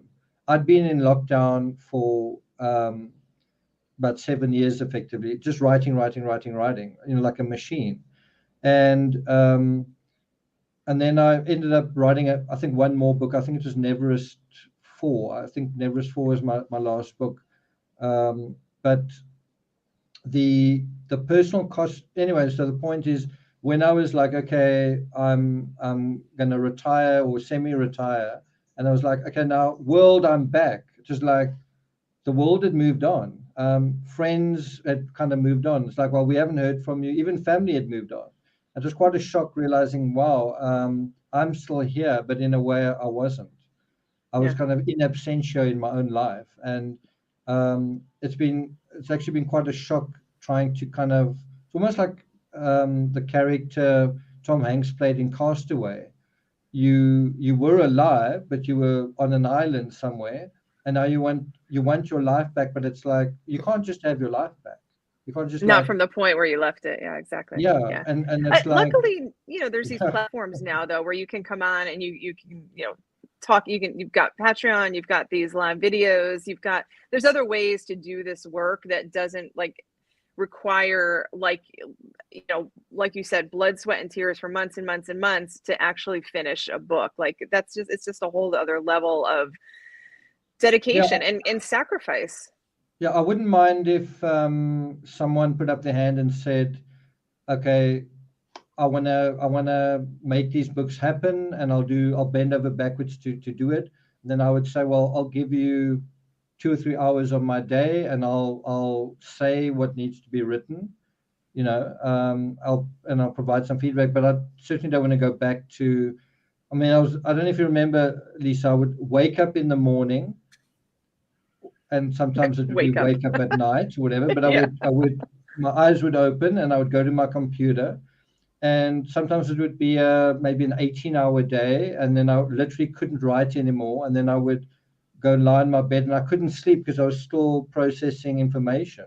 Mm-hmm. And then I might get 1 or 2 hours sleep, go back to the computer, and you're not eating, sleeping, sometimes even washing. You're just working, writing, and your mind is becoming this computer, but everything else is sort of secondary. And although it's great to be, your writing is on fire, you are ashes, kind of thing. You come at the expense of that. I actually wanted to tell Kathleen when we spoke, I wanted to say, because she's like not on social media at all, which I really admire, and her writing is fantastic, and she's a really great. fresh voice in the writing community.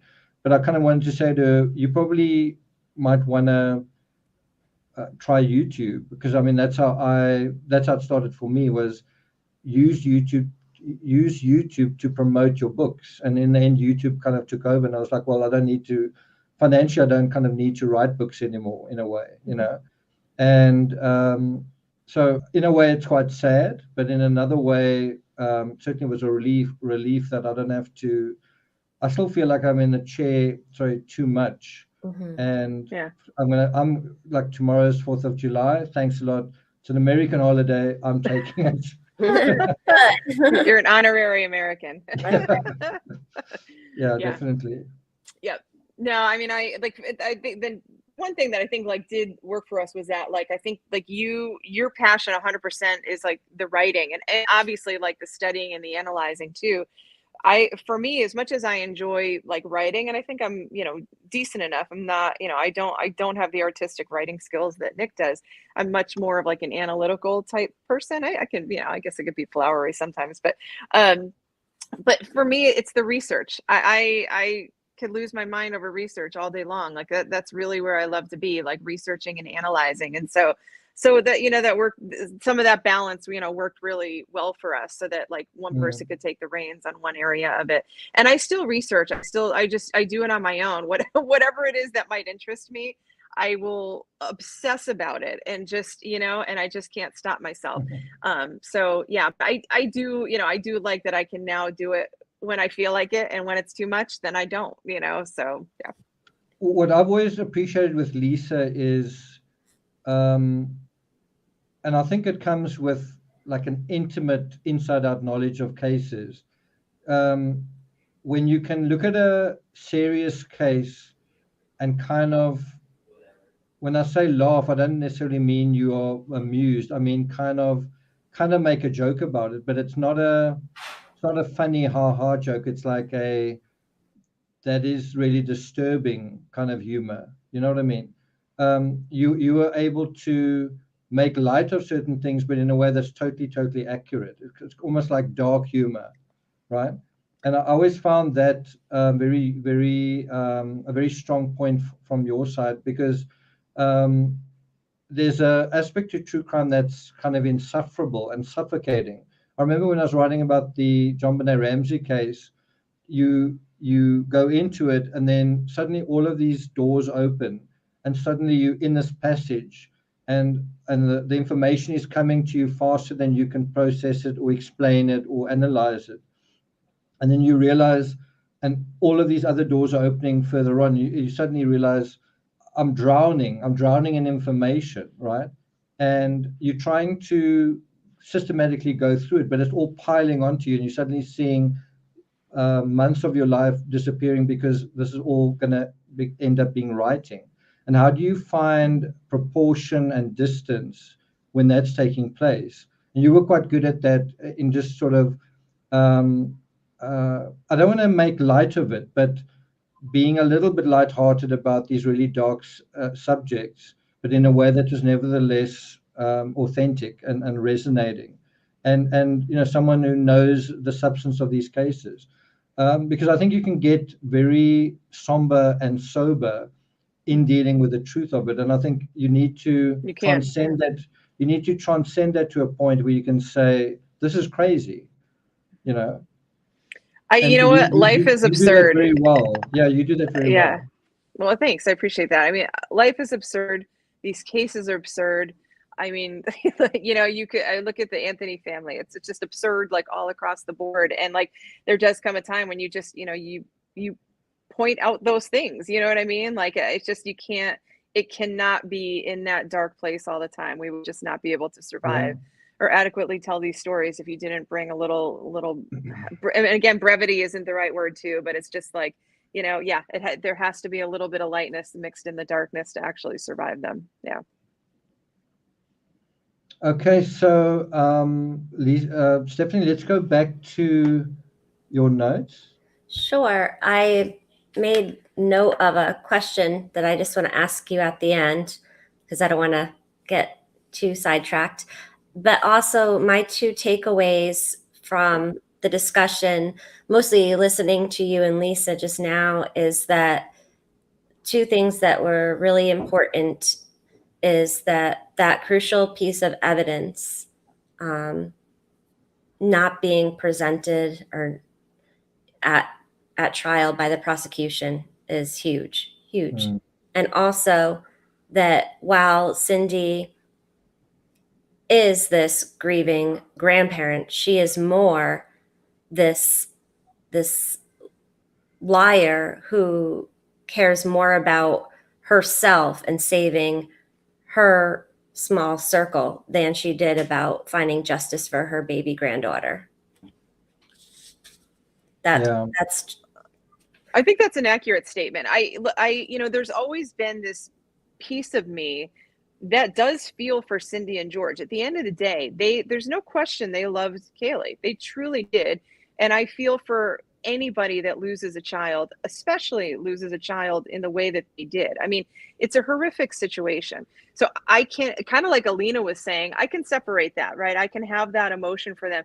And you know what, honestly, if you're going to be anywhere within this realm of true crime, and Nick, this is something we talked about a long time ago, but like having empathy for people, like if you lose your empathy for everybody, and like you can look at somebody and be like, I hate them, I hate what they did, and you get lost in all of that hate, and it doesn't make you objective.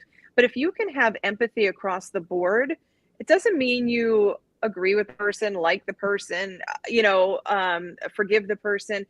You're just being empathetic to a situation. And I think once your emotions are open that way in true crime, you are a far more objective researcher in understanding what took place.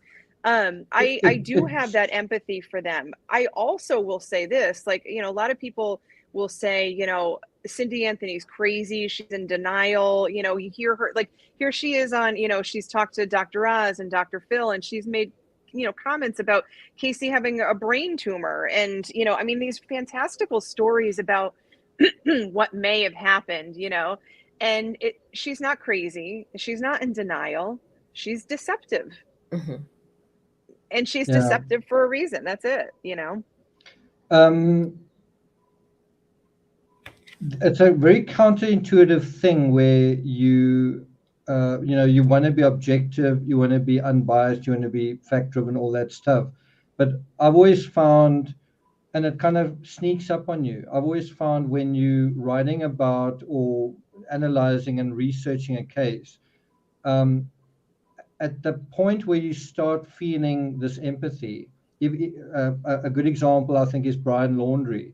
I think there was a point where everybody hated him, and then suddenly you think of him in a little bit of a different way. There's still that sense of dislike and whatever, but there's something else that sneaks up on you as well, especially when his bones are found. It's sort of like, wow, he was a person too.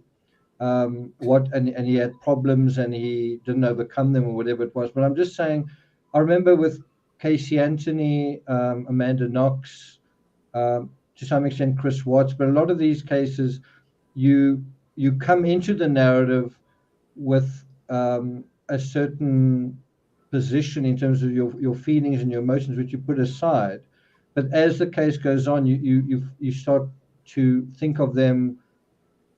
You become really familiar with them in terms of, because you knowing them through what friends say, what family say, and in a way it rises to the level of familiarity that can even be similar to people that you know in your personal life.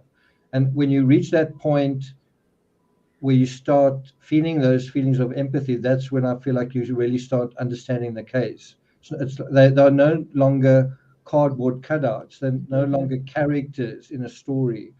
It's real, and that's when it becomes real. And I think if you can't access that in true crime, then you are, I don't know, fake crime, or it's a very superficial analysis. I think there's a whole community in true crime that is just guilty.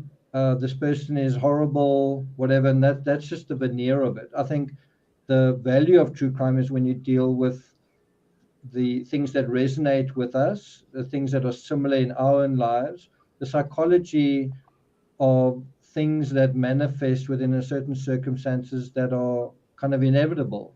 And when you realize those patterns are going on and how they're going on, and you see, wow, similar patterns I recognize in my life, or in that person's life, or I'm going through this right now, then it's really, really valuable. And then true crime kind of elevates to something that is very meaningful, the science of man. It's not just a case, isn't just a case, it becomes emblematic of the human condition, and then it really becomes a valuable exercise. And so easy for it to become meaningless and cheap, where you laugh and jeer and choose a team, and you miss all of that subtlety and meaning by choosing to go into this duality. Robin Lane asked this question here. It's interesting to hear South African males speak on true crime. My ex-husband was from South Africa and he hated true crime. That was actually my position when I went into true crime as well. And in fact, it kind of still is. And you might find this ironic, but I don't really want to talk or write about crime in South Africa because it's so ubiquitous, so depressing, so terrible. I can tell you, what was it? After yesterday's live, I went to buy a burger, and I went to. So it was obviously that it was totally dark, and I drove to buy this burger, and there were people walking in the street. Bear in mind, it's a Saturday night. It's about 4 o'clock in the morning, and there are sort of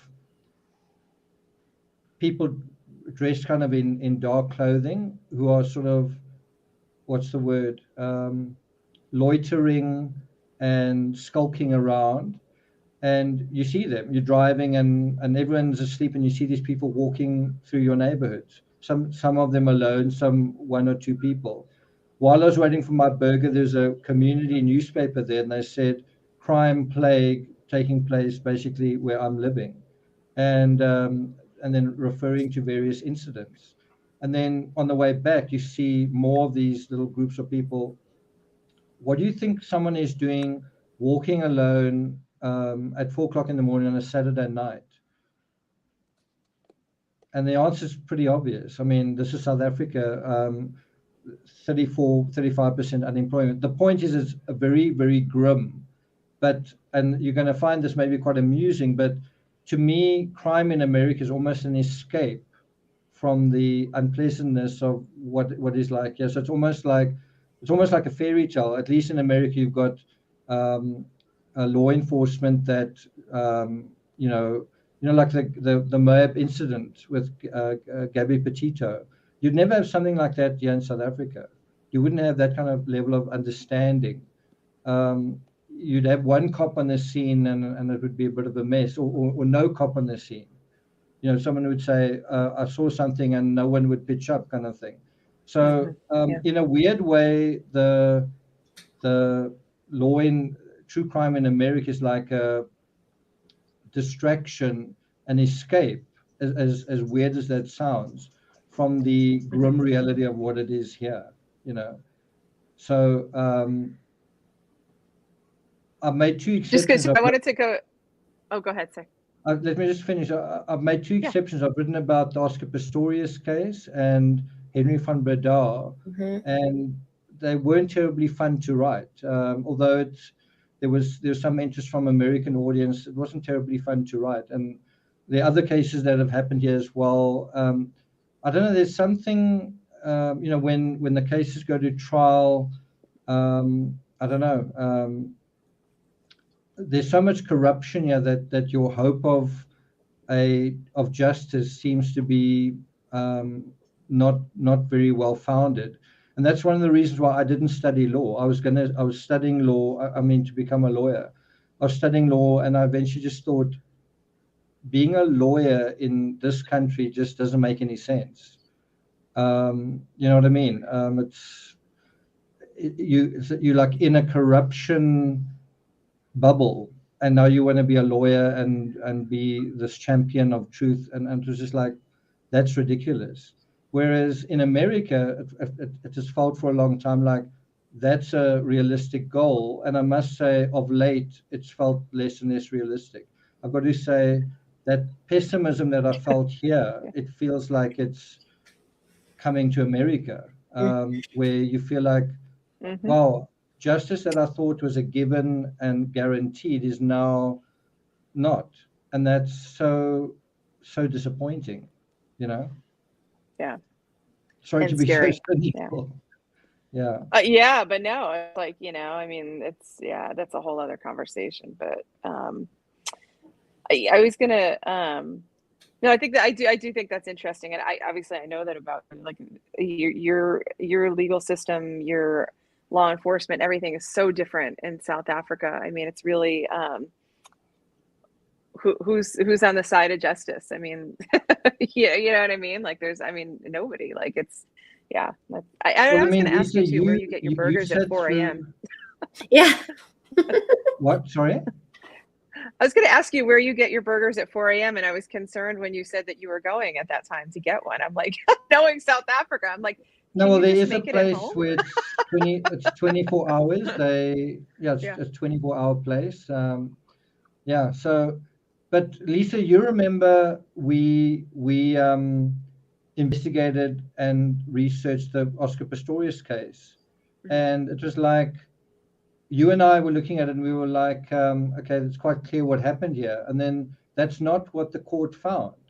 And I don't know if you remember, you and I were like, this doesn't make any sense. Like the whole world is watching, and this has gone to court. And, you know, like this is also, it felt like this should be a slam dunk, just like the Casey Anthony case. And then it's like, it's not a slam dunk.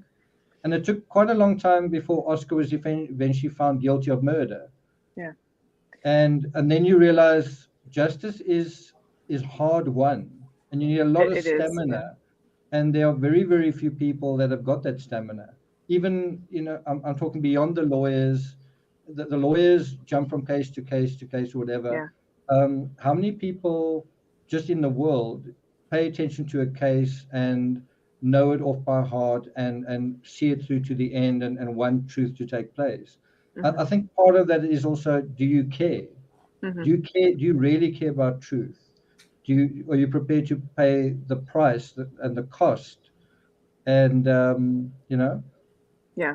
And the cases that are slam dunks for me, the second they go to trial, I'm all in, because I'm fascinated by the strategy. I know, and like, you know, Lori Vallow, Chad Daybell is going to be the same way when that eventually goes to trial, probably next year. Like, you know, we all think like, okay, slam dunk, like we see, you know, what took place here, but once you get into that courtroom, oh, holy hell, I cannot wait to see what the defense has to say, like what they put on and how the prosecution presents their case and how they duke it out. Like that's, I'm like all in for that. And I'm scared.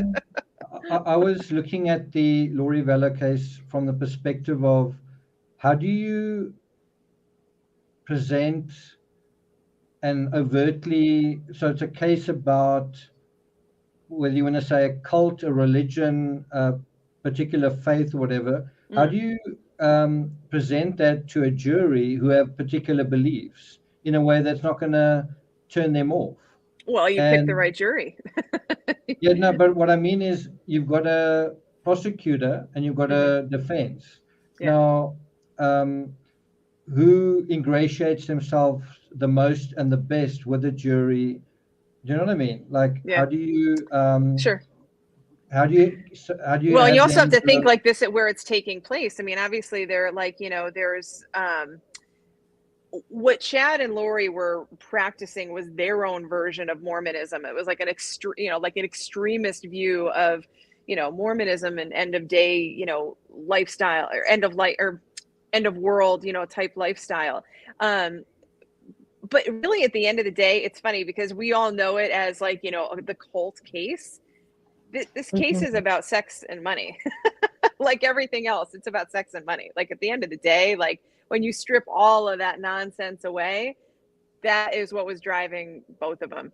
And there's this other, you know, all this stuff that's coming in. I mean, this is, you know, this is a big longer conversation, but that will be interesting to see that aspect of, I agree, play out in court, because, you know, on the surface are these religious beliefs, but are those religious beliefs what are really driving these people to do what they're doing? I mean, and psychologically, no, it's not. That's just the vehicle that gets them to where they are, you know? Yeah. It's the avenue. Yeah. Yeah. All right. So I want to just really quickly bring this back to Casey. So just, I was going to say real quickly, like to finish up this conversation, and we'll go back to Stephanie about like, talking about, empathy. Like, imagine, and this is a really hard thing to ask people to do, but like, if you want to understand Casey and you want to understand truly understand the motive of this case, you have to have empathy for Casey. Casey, as much as we all dislike her, what? Yeah. As much as we have empathy for her, you know, through she's a young person wanting to be young, wanting to have to be in love. No, actually, no, not what I was going to say. So, empathy for her, the reality of her situation. She didn't plan to get pregnant, as far as we know. I would, you know, I greatly be surprised if she planned to get pregnant. But, you know, here she is living in this household with an unbelievably controlling mother who has always called the shots and always told that entire family what everybody was going to do. Basically had them over a barrel. Casey has nowhere to go. She didn't want to have to live there. She had no resources. She had no means to go anywhere else. So here she is. She's got this child that, if this is true, and we know that there's this story out there from her friend, Keo Marie, who claims that like a month or two before Casey gave birth, that, you know, the two of them were talking about, like, you know, could Casey put the baby up for adoption? And like Keo Marie, I guess, was not able to have her own kids, and even made the comment to Casey, like, you know, I'll adopt your child, you know, maybe that's a possibility. So supposedly the story is that Casey went to her mom and Cindy was like, absolutely not. There's no way in the world you're giving that child up for adoption. It's going to be our child. And I can see Cindy, you know, I can very much see Cindy having, you know, that, like, no, you're having this baby. We're going to take care of the baby. You know, I'll take care of all of this. You know, we're going to run it my way. And so, you know, so Casey basically doesn't like have any say in the matter. So she's forced to be a mom. And yet, like, the things that she wants to do in her life, she can't do anymore. And she has no money. So what do? You know, like Nick, you posed that question, you know, why do people lie? How are they taught to lie? Like, Casey was raised in this family where, in order to survive and to do what was expected of her, things that she couldn't fulfill, she had to lie and cheat and steal to fulfill them.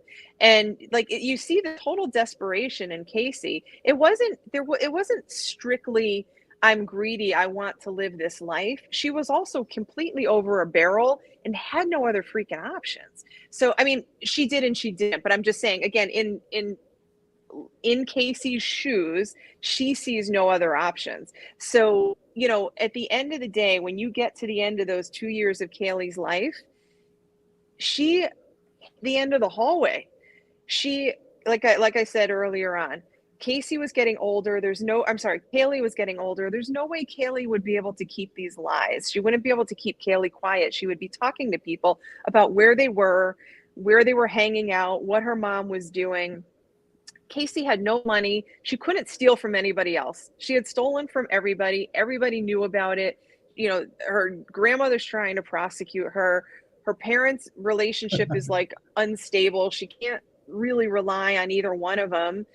She hates her parents. She specifically hates her mother for all of this and for jealousy reasons and all, you know, I mean, it's like literally there's nowhere else to go. There's nothing else to do. I can't get out of this. This is the only solution I see. She does well, she could. with Well, boyfriends. but look at that. So look, she's dating Tony. Tony didn't want to have kids. He's a college dude. He like flat out said, I don't want to have kids. You know what I mean? Like, yeah, your daughter's cute and everything, but that relationship wouldn't have worked. And she went from guy to guy to guy to guy. Jesse was the only one who really kind of ponied up and was, you know, like ready to take that responsibility. But, you know, it's not to say this exercise that I'm talking about isn't to say, by the way, you can do this with Chris Watts too, right? And people will hate this. They'll hate this because everybody say, just get a divorce, just move in with a boyfriend, just give up your kid to your parent. You have to be in Casey's shoes from Casey's perspective. She had nowhere else to go. And I don't want to go down the Chris Watts tunnel, but I think a lot of people would say in his pressure cooker situation with Shannon, in his mind, in his heart, he had nowhere else to go.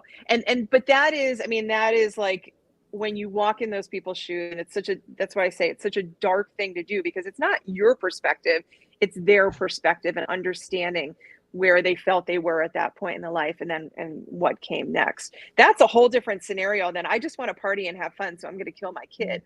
There's a whole other level of stress and desperation that was going on with Casey that resulted in Kaylee dying. And quite frankly, it was also a big FU to her family. I'm not sure how lying and covering up her pregnancy, which when I see a photo of her at family functions that Cindy says she didn't know she was pregnant, she is visibly pregnant to me. Yeah. How, putting yourself in her shoes, what was she going to do when she had her baby that was going to get her out of that? That's an awesome question, Stephanie. Can I tell you, I spent years, this is a while ago, I'm no longer in this place because I think I understand it now. I spent years wanting to know early on, what was Casey's end game? In the 30 days, what was her end game? Because logically, we're sitting back all thinking, well, shit, she can't do this forever. I mean, at some point, she's going to have to show up. At some point, she's going to have to either present Kaylee or not present Kaylee. And then what comes next? Casey doesn't think that way. And you see this over and over and over in her life. She thinks literally from minute to minute. And it is true. I will say Jose Baez was 100% true at court when he said she can compartmentalize like nobody else. She can literally take this chunk of her situation and not think about it, not deal with it. Not going to do it today. I'm just going to get through today and have a grand old time, and let's just get through today. And I think it was that you see that in the pregnancy, and you can see that she also learned this from her mom. Mm-hmm. Nobody wanted Casey to be pregnant. Nobody wanted to deal with that situation. So you know what? She's not pregnant. But that's Lisa, literally how they deal with it. I think the way the psychology works is if you think about someone who tells a lie, and then it's like, oh, we caught you out, that was a lie, and then they tell another lie. The whole psychology is you sort of get kind of the runaround, and the whole idea is that you just delay. So if you delay long enough, you win your freedom. Do you know what I mean? Yeah. And that's the same psychology of being, for example, in debt, where you kind of have the psychology of I'm never going to pay my debt. And all I'm going to do is postpone it till the next time someone asks me, and then I deal with it then. So it's basically a psychology of postponement. Yes, it's absolutely. Just, I want to. It's like it's the opposite of delaying gratification. It's like I want gratification now, and to get gratification now, I'll lie. That is exactly it. Yeah. So there's never any like. It's not a rational sense of like, future thinking. Like, okay, there's a child coming in 9 months and I need to prepare for that. She is literally living day to day and delaying and postponing and living in the moment until it is absolutely essential that she address it.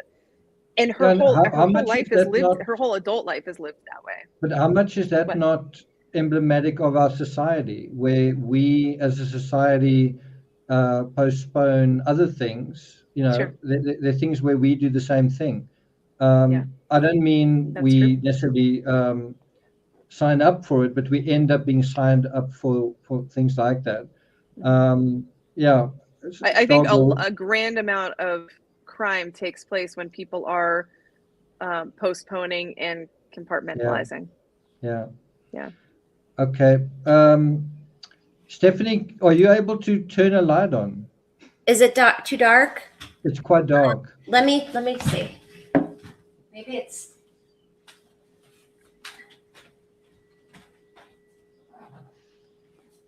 Lisa, do you live near Echo Park in LA? Do you know where Is that Echo any better? Park is?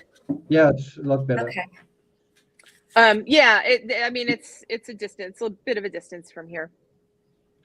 Did you see that I did an interview with Kathleen Hale, who wrote for Vanity Fair? So, I mean, I know that you did. I have not seen it. I'll be honest with you. She's from. Don't take it personally. She's from Echo Park. Okay. Where are you from? Where am I from, or where am I now? Well, I mean, I'm in SoCal, but more in like Orange County area. Orange County. I remember wanting to say I know someone in Orange County, but I was like, am I remembering right, or is that where George Lucas is from? I think George Lucas was from Marin County, hey? Yeah, he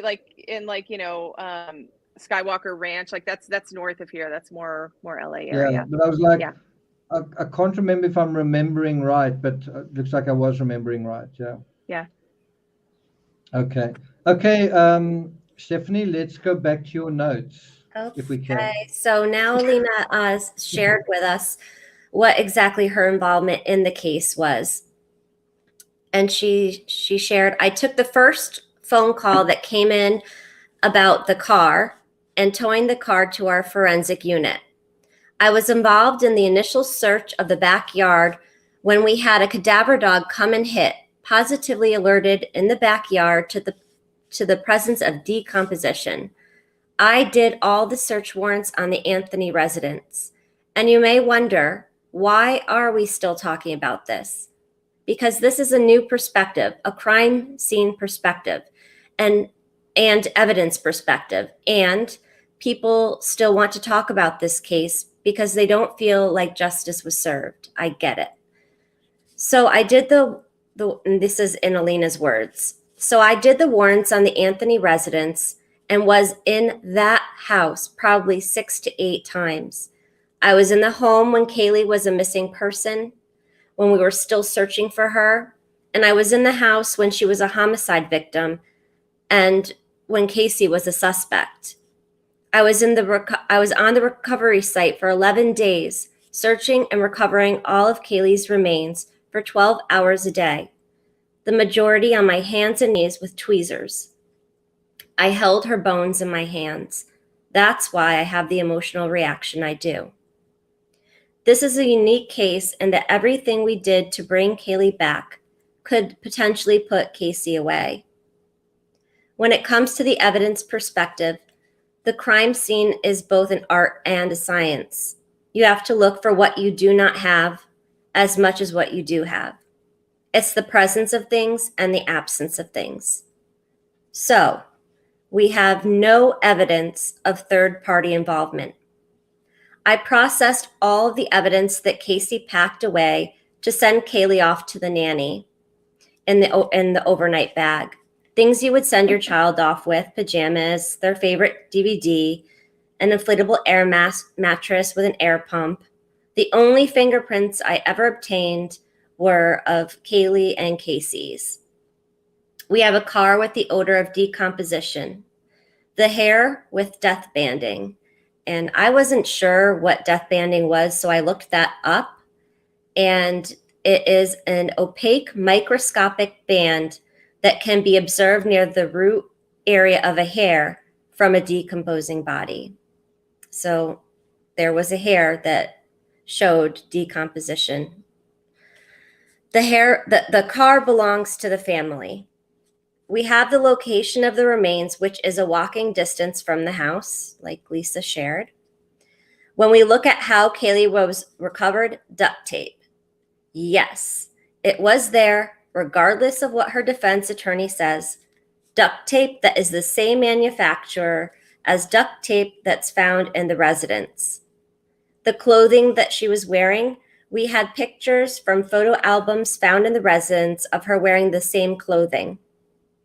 If a child is kidnapped or abducted, the first thing a kidnapper usually does, is to purchase new clothing to put the child into something different.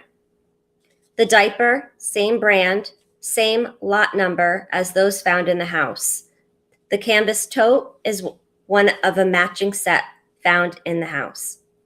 There were no signs of forced entry at any of the residences Kaylee stayed. We do not have evidence of third-party involvement. What do we have? Casey borrowed a shovel from a neighbor. I responded to the backyard to do a search where the cadaver dog had a positive response, where the cadaver dog hit. I couldn't get a shovel in the ground because the yard was so heavily rooted with bamboo. If I couldn't get a shovel in the background, neither could Casey. And that is, I think Elisa or Nick had shared how Cindy was lying about the chloroform search and saying how it was chlorophyll because the dog had been digging and eating the bamboo. And I wonder if that maybe I think there was like a patch of about a 1 by 5 inch depth in the backyard that looked disturbed. So I'm thinking they probably were lying that away by saying the dog dug it up or ate it or something like that. Yeah. Yes. That's very perceptive. I think a big flaw again from the prosecution was that they didn't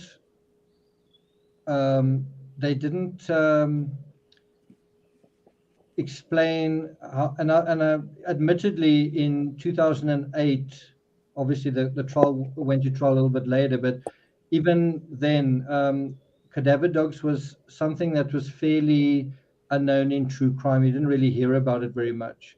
But I think the prosecution dropped the ball in that respect by not making it. I think maybe they didn't understand it themselves very well, but they didn't demystify it, and they didn't make the cadaver dog thing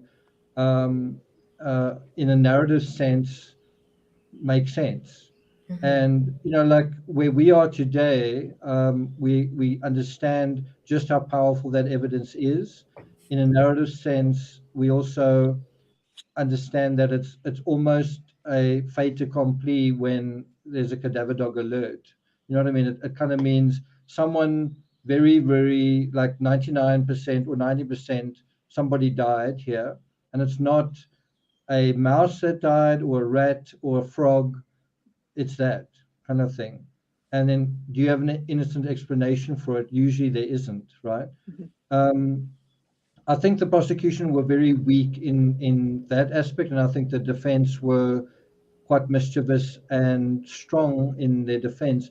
As far as I can remember, Lisa, you can maybe set me straight if I'm not completely on track here, but as far as I remember, one of the quite clever arguments from Jose Baez was trying to show that cadaver alerts were unreliable. Was he said, well, the cadaver dog where Kaylee was actually found didn't alert to where Kaylee was found, right? And technically that's true. But the other part of that story is the dog was never allowed to go right there because that's where they were working. And it's also like, well, you don't need the dog to go there because, well, we know it's there. Do you know what I mean? But Baez was quite clever in thinking of it like in a what's the word? In a kind of a lateral sense to say it in that way and to so quite mischievous, but he wasn't being completely giving the other side of the story, The two things that defense teams always love are, number one, blaming the cops for contaminating, not doing their job, whatever conspiracy they want to bring up. But secondly, they hate science. Unless it works in their favor, of course, and they have an opportunity to have their own expert witnesses too. But in this case, there was some very complicated science in regards to it. It wasn't the norm. It wasn't just here's some blood, here's some DNA. It was like we were going to do like gas testing in a trunk and try to explain this to you, like how they use this, you know, like talking about these machines that like process these smells that, you know, and they talked about it for days and days and days. And like, even anybody who like appreciates science was like, oh my God, like, can we please move on from this? Like, it's exhausting. And, you know, so they spent a lot of time on that and several other things. And, I think that they unfortunately let that go on too long. It allowed the defense to make it seem like it was like hocus pocus, and you know, kept bringing it back to, you know, well, this whole family is suspicious. George is suspicious. George is lying, and you know, at the scene, Alina is 100%, you know, right in saying that, like, you know, there's no other. This doesn't point to anybody else but the family. Not Casey, but the family. Every single thing that was at the crime scene was from the house, and that house belongs to the Anthony family, not just Casey. That is definitely something that the defense played on. You know, you've got the Winnie the Pooh blanket, you know, from her bedroom. You've got the laundry basket from their garage. You've got the garbage bags that were the same brand garbage bags they used. The duct tape was also the same piece of duct tape on the gas cans from the shed. That was a big thing during trial. Jose tried to place George with the duct tape because technically those were George's gas cans, right? Casey stole them from the shed to put them in her car. But the duct tape basically was, you know, this was all argued at trial, but long story short, the duct tape that was on the gas can matched the duct tape that was at the crime scene. It all points back to the Anthonys. And so at the end of the day, this was something else that the jurors said in their post-trial interviews, was that we couldn't tell who in the family did what. We absolutely knew that Casey was involved. We knew that the Anthonys were involved, but we couldn't say who did what. And without knowing exactly how this child died, we didn't feel comfortable 100% putting it on Casey. Now, you don't have to prove 100% how somebody died, but it sure as hell helps. You know, it really clears up confusion, especially in a situation like this. So I wanted to mention, I don't know, I brought this up before. I would recommend, if you guys have it like on, you know, if you can find it on demand, but Dr. Roz a couple months ago did this interview with George and Cindy. It was a two-parter. And I mean, you know, get your popcorn, because it's always, yeah, I'm always like, what the hell are they going to say this time? There's a point where George is talking about, the dynamic is fascinating between the two of them. Cindy's like always got like one hand ready to like, like rip his balls off. Yeah. Like, she literally has the claw out. Like, yeah, exactly. Yeah. It's like on the leg, and you know, you can tell he's like, it's amazing that they're still married. Well, okay, I was gonna say this, like, let's be real. They are not like the epic love story of all time. The fact that George and Cindy are still married, just it just tells me one thing: like, they have to be. Right. They have the only way to keep your family secrets, to keep all of this together, is to be a united front. It sure as hell isn't because the two enjoy each other's company. I mean, I think we all know that, you know. But so they're like sitting on the couch, and she's got the claw ready to go, and he's talking about, like, you know, he says, like, I think, and he's always he's like, I think that, like, you know, I do believe that maybe there was a sedative given, and I believe this because, you know, the FBI walked me through the evidence, and in the trunk there was a stain in the shape of a child. And Cindy's like instantly like cuts him off, and she's like, this is the first I have ever heard of that. And I'm like, oh my God. So instantly I'm like, go back to the videos. And like, you know, there's like, I mean, back in the day, back when they like dumped all this discovery sometime before 2011, it was all over the news. I mean, I'm sure most people that were following the case at the time heard them talk about this, have seen the pictures online, have seen it on Web Sleuths.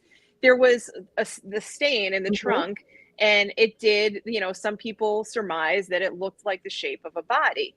Now, there was a bunch of hearings pre-trial that basically, you know, sussed out whether or not they could say that. And they couldn't say that at trial because it's speculative. It's like saying, like, I saw Jesus on my toast this morning. You know, I mean, maybe it looks that way to me, but it probably doesn't to you guys. So you can't say that in trial, but you can certainly say that there was a stain and show it to them and let them come to their own conclusions. And that's exactly what they did. Yes. Cindy knows this. She completely knows this. So it's total bullshit. But and those stains had residue of the chloroform. So there was the stain. Yeah. Tiny amounts of chloroform. Yeah. Residue. Yeah. So they like, you know, they went through the whole science of like saying like that's present in decomposition, right? Like what are the elements of decomposition? So she says that there was a stain. There was a stain when we bought the car. It's not it was nothing about a child, whatever. But then she goes on to say, maybe think of it because of what you just said. She goes on to say, you know, Dr. Oz, are you aware that there's like, you know, there's foreign DNA at the crime scene? Like there's like DNA and like fingerprints that aren't Casey's. Like Casey's DNA was never found at the crime scene. And like, this is like, I'm like, the bells are going off because this is classically what these families do. Her DNA wasn't there, right? Like, first of all, I mean, you know, she was underwater for 6 months, but it was true that there was DNA found on the duct tape, but it was also said at trial that it was contamination from the lab that was testing the tape. They figured out, just like, you know, all crime scene technicians have to give their DNA when they're working a scene, because if there is contamination during testing, they want to be able to point it back to like, you know, whose was it? And sure enough, it was one of the technicians who was handling the tape. It was her DNA. So it's like, Cindy knows this. This was discussed at trial. Lisa, but she's pushing this false narrative still. If you take that mantra, my DNA wasn't there.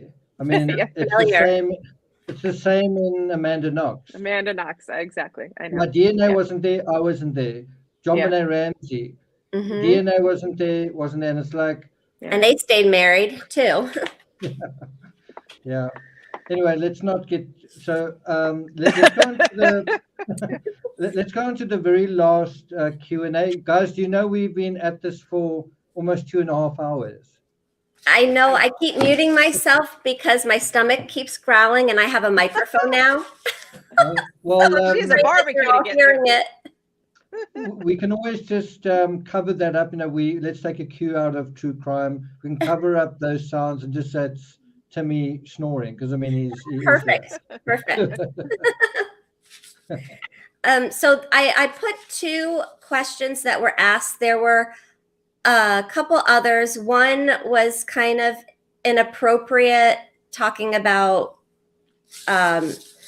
LAPD, and so I didn't want to go into that. It was something unrelated. And then the other 2 questions that she was able to take were about another case that she talked about, as well as Casey Anthony. So I kept that separate, and I'm sharing the 2 that are relevant to this particular case. So the first question that she took in regards to the Anthony case is, did you have any face-to-face contact with Casey Anthony, and did you gain any insight into her personality?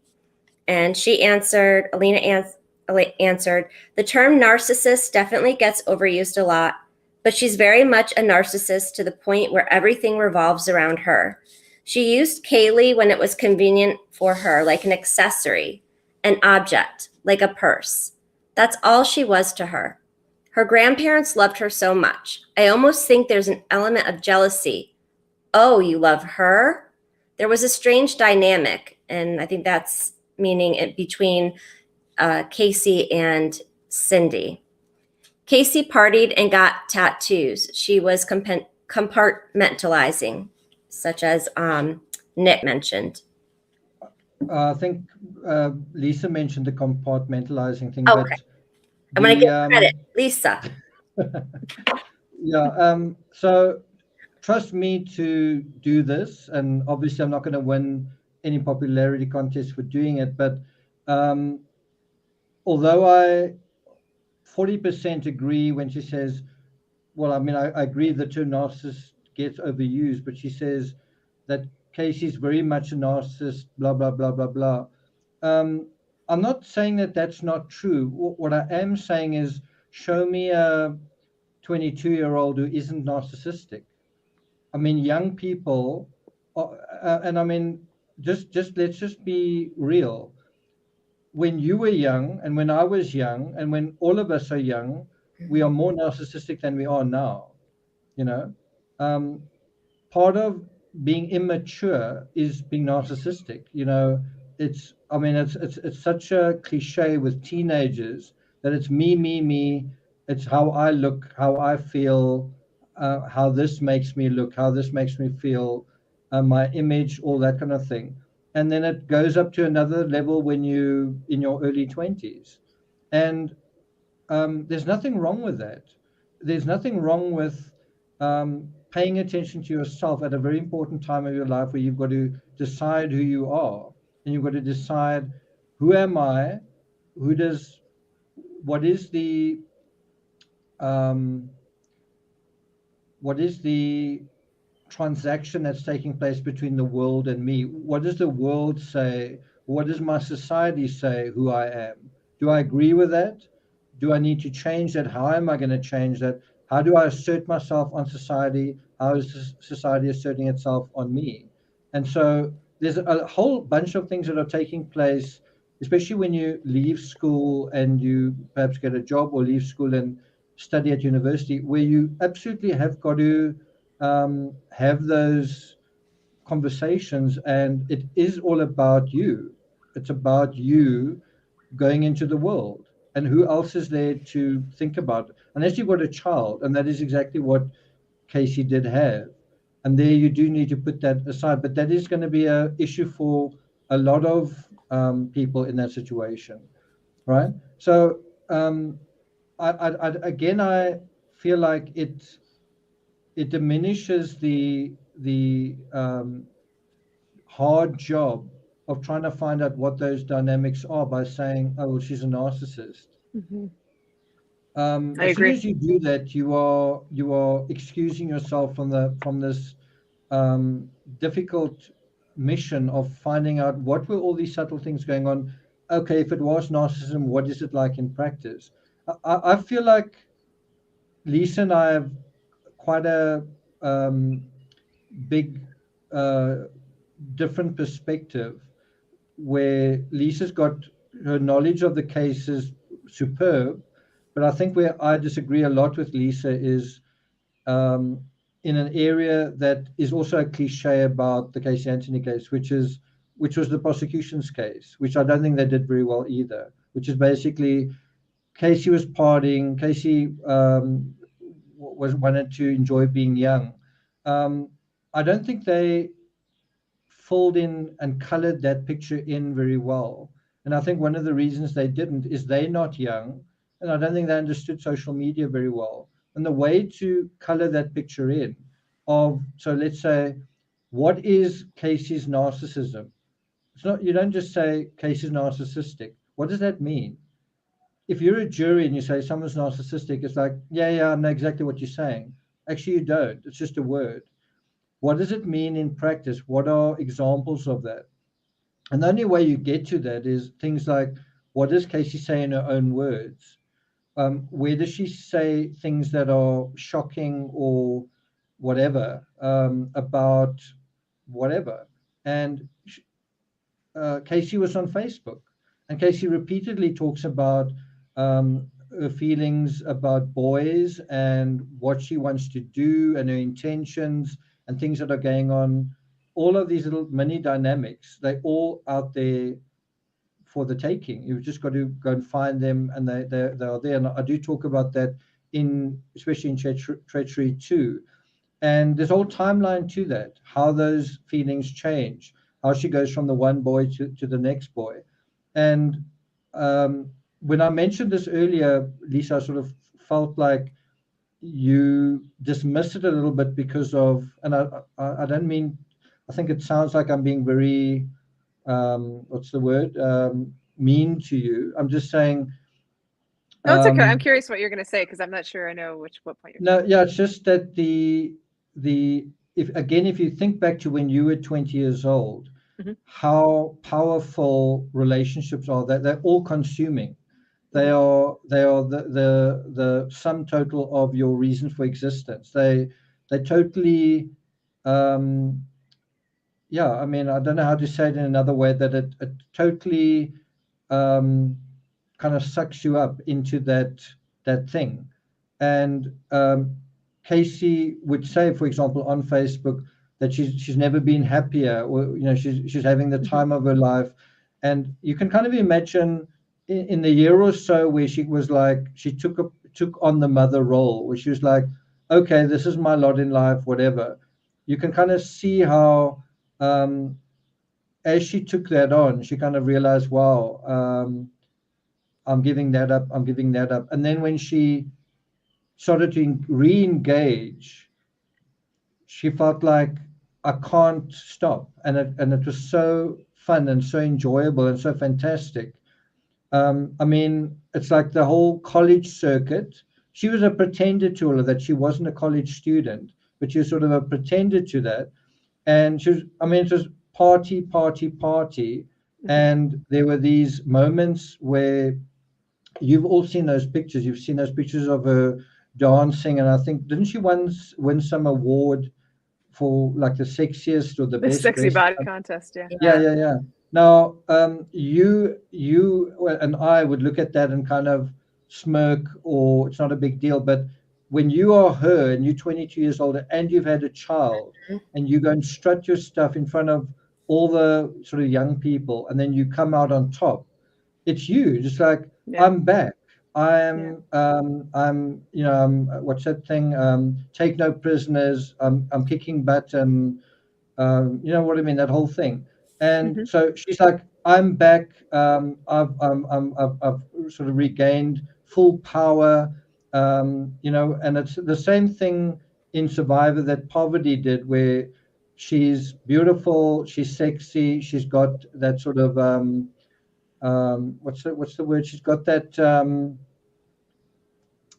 just the way that she conveys herself, that sort of cheekiness, but it's kind of disarming and it's charming, right? But she's in the power seat, she's in the power seat, she's in the driver's seat of her own life. And like, it's like bees to a honeypot, and that is what is this. That's the feeling that was so like coming alive and being born again in a way for Casey. And the thing that was the biggest threat to all of that was Kaylee. Kaylee was like, you must go home now and look after your child. And Cindy would often be the bearer of that news, like, Casey, I'm done looking after Kaylee. You must come home now. Well, now the party's over. And so it's like the thing of, every time Kaylee is kind of spoiling the fun, then there's another fun event, then there's another fun event. And Casey's trying to live two lives in the beginning, where it's like the one life of being Kaylee's mom and the other life of being Casey.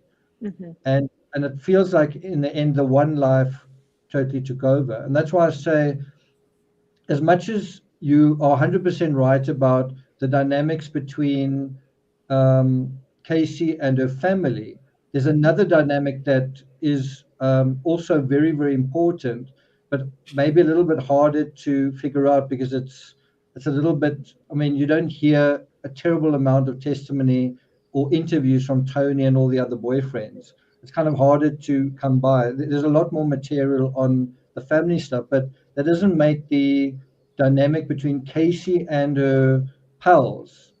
I mean, think about it. When you are 22, your relationship with your family and your parents is important, but the relationship with your friends starts to compete with that, starts to rival that, starts to matter more, and that often leads to your family being very upset with you, like, prioritize us, prioritize family.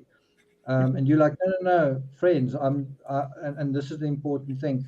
I read somewhere, I can't remember where it was, it may have been Ernest Becker, and he was talking about this process in a way that just blew my mind. And he was just saying, when you're a young person and somebody says, let's jump off this bridge, right? And it's kind of a little bit dangerous. You don't know what's down there, whatever.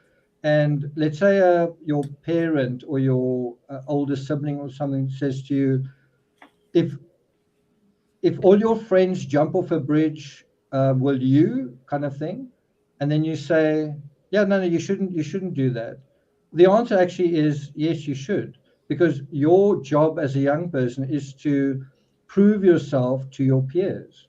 Your job as a young person is to belong, and for them to belong to you and you to belong to them, and for your status to be asserted at that time of your life. Does that make sense? So from where we are, I mean, I'm 50 years old, Lisa, you 50.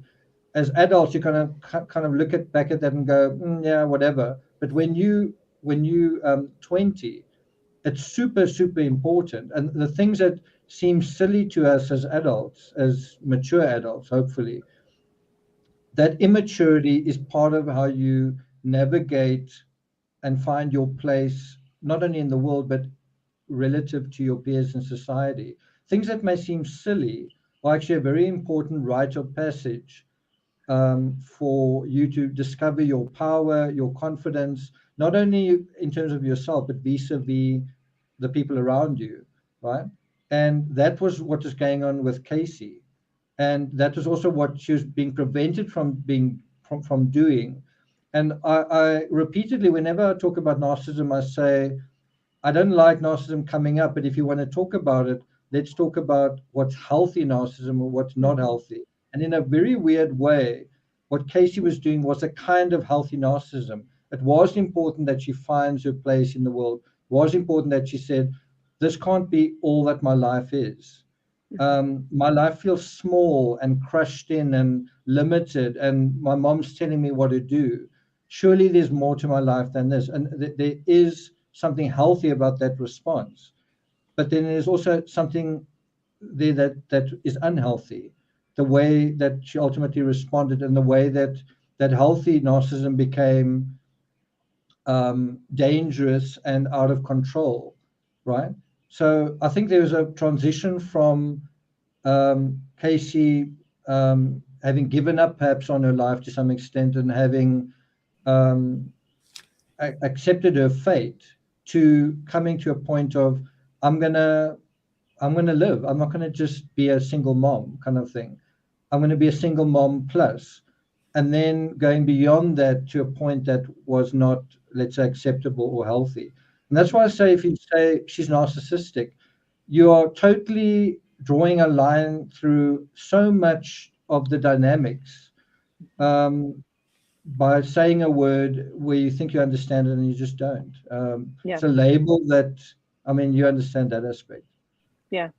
I know, I totally hear where you're coming from. And I think there's like an element of that translates to other cases too, is looking at it from the terms of like the age of the people that this is happening to. Because we're looking at the case from our age, but you do have to remember what it's like to live your life.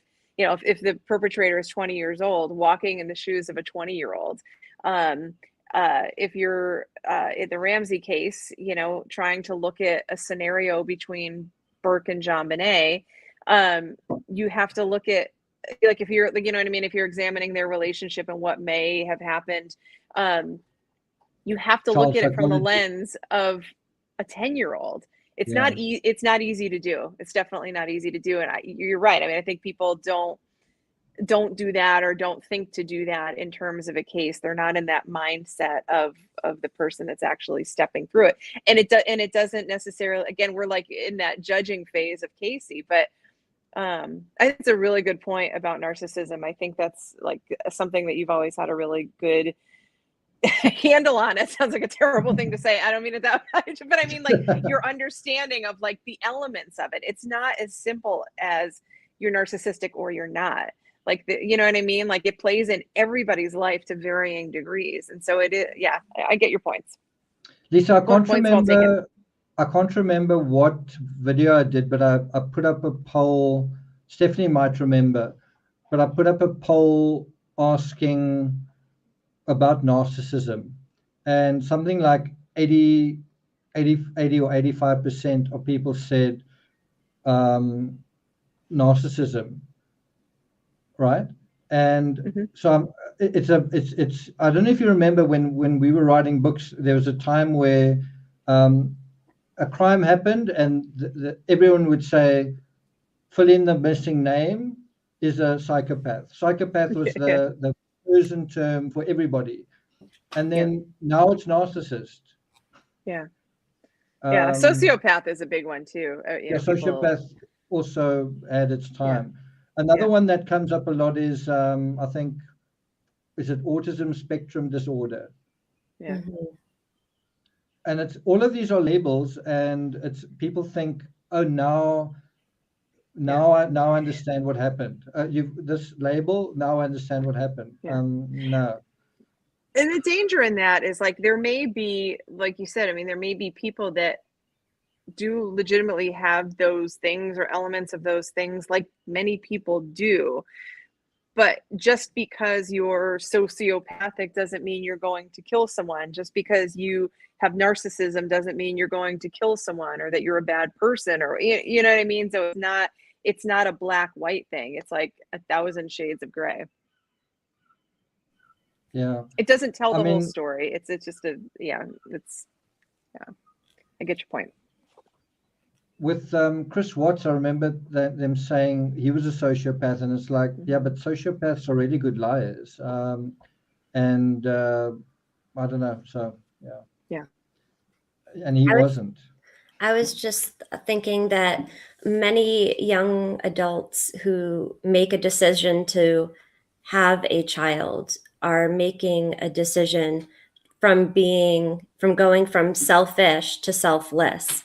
And Casey's unexpected pregnancy, she didn't make that choice. Instead, she chose to try to live a double life. Yeah. Well, I mean, that is one of the big mysteries surrounding all of this, which is who is Kaylee's father. And I think I've said this to Lisa in the past, is that this case, for me, this is my personal opinion, it feels like a delayed abortion. You know, like, I didn't want this child. I hid the fact that I was pregnant. I ended up having the child. I later on realized ... Yeah.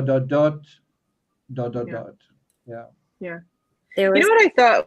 Oh, go ahead. Sorry. I was just going to say, there was someone in my graduating high school class that did what Casey did, but she literally did hide it. There were like whispers that she was pregnant, but she would always wear really baggy clothing. And the way she carried and what she wore didn't seem as obvious. Obviously, I didn't see her every single day. And at the end of her pregnancy, she ended up choosing to take her baby's life that way. And it was basically what you just said, a delayed abortion. She had the baby and then she killed it. Oh my God. Yeah, she went to prison for it too, of course, but it's that's why I was thinking, like, what was Casey going to do with this baby if she's in the moment?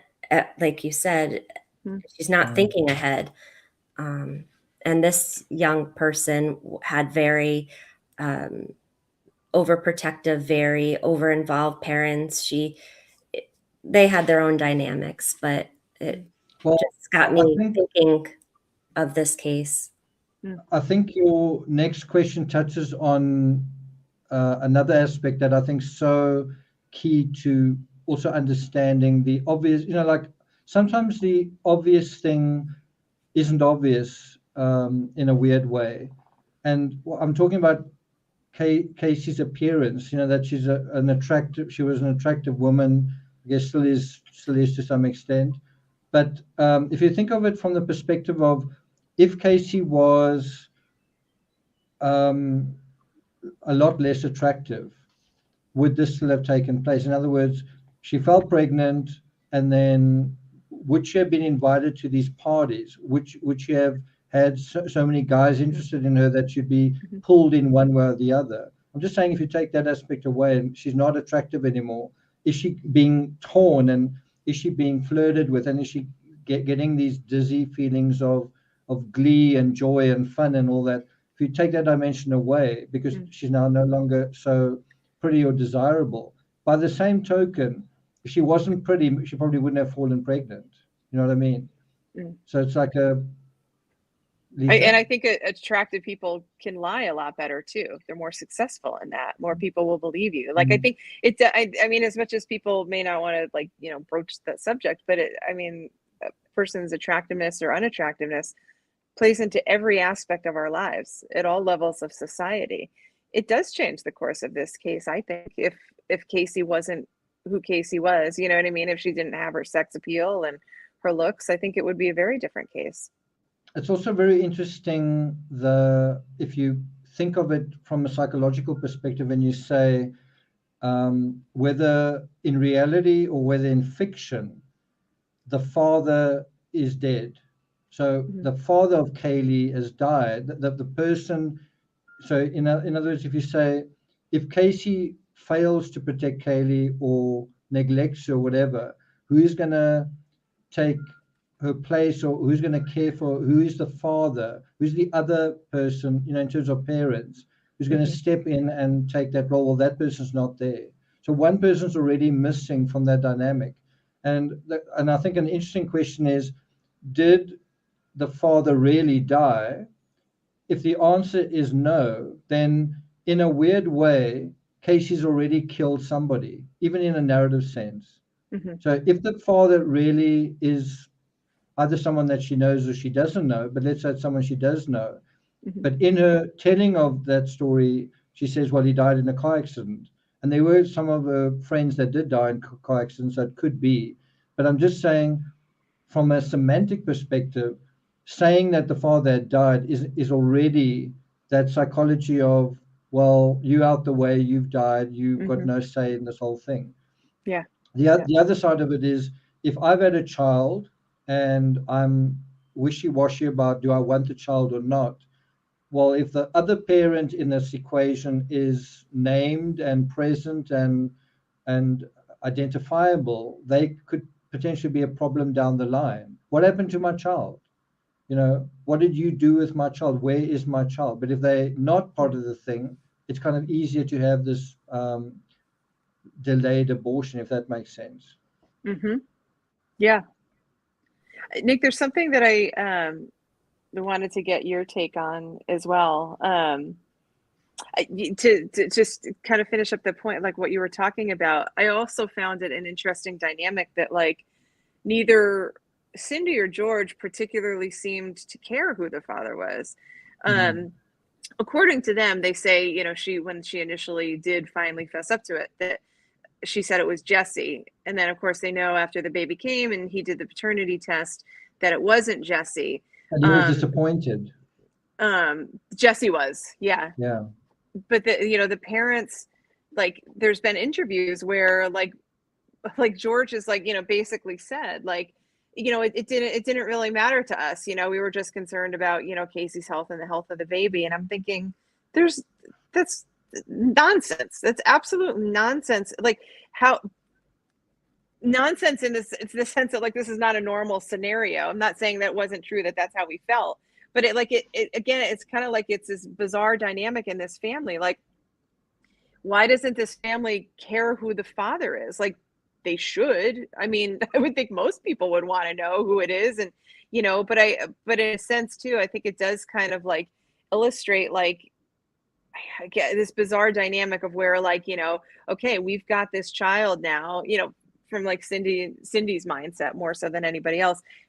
This is our baby now. Like, we're going to take care of this baby. We're going to do it our way. In some ways it works better for them to not have another guy on the scene, and they talk about like George, like instantly didn't like Jesse. Like the day that Kaylee was born, he just didn't like Jesse. And I mean, Jesse is a pretty nice guy. Like, and when you look at all the guys she dated, probably the nicest guy, and like instantly didn't like him, didn't want anything to do with him. And I think that's, I think that that's interesting. Like, they were more than happy to just be in their bubble with their new baby and nobody else needed to be a part of it, But what I was going to ask you about is, so, you know, the initial story when, you know, after Casey was pressured and she finally told Lee, and then ultimately her mom overheard that, you know, Zanny, the nanny, Zenaida Fernandez Gonzalez, took the baby, you know, I dropped her off, and, you know, she's keeping the baby from me and she won't give her back, blah, blah, blah. Like that, you know, that story evolved over the course of time. But Lee has said that Casey told him that that the reason why, I'm just trying to remember where this came up. I think this came up in the deposition. Yeah, this came up in like early on depositions in 2009. They asked Lee, why did Zanny take the baby? Like, did Casey give you an explanation as to why Zanny would take the baby? And he said that she claimed that Zanny was trying to teach her a lesson. And they were like, what's that lesson? And, you know, basically, I'm a bad mom and I'm going to take your child and keep her for a period of time and I'll give her back to you. And again, this was like, this story evolved over time, but ultimately, like, I'm going to keep your baby. I'm going to teach you a lesson because you're not a good mom. That to me has always been really interesting because, like, she could have simply said, she wants her own kid. She liked Kaylee. She took my kid. She wants her own kid, but she didn't say that. Like, Casey's creating this stuff out of her mind, what's in her mind and her heart. And to me, that feels very connected to the scenario with Cindy.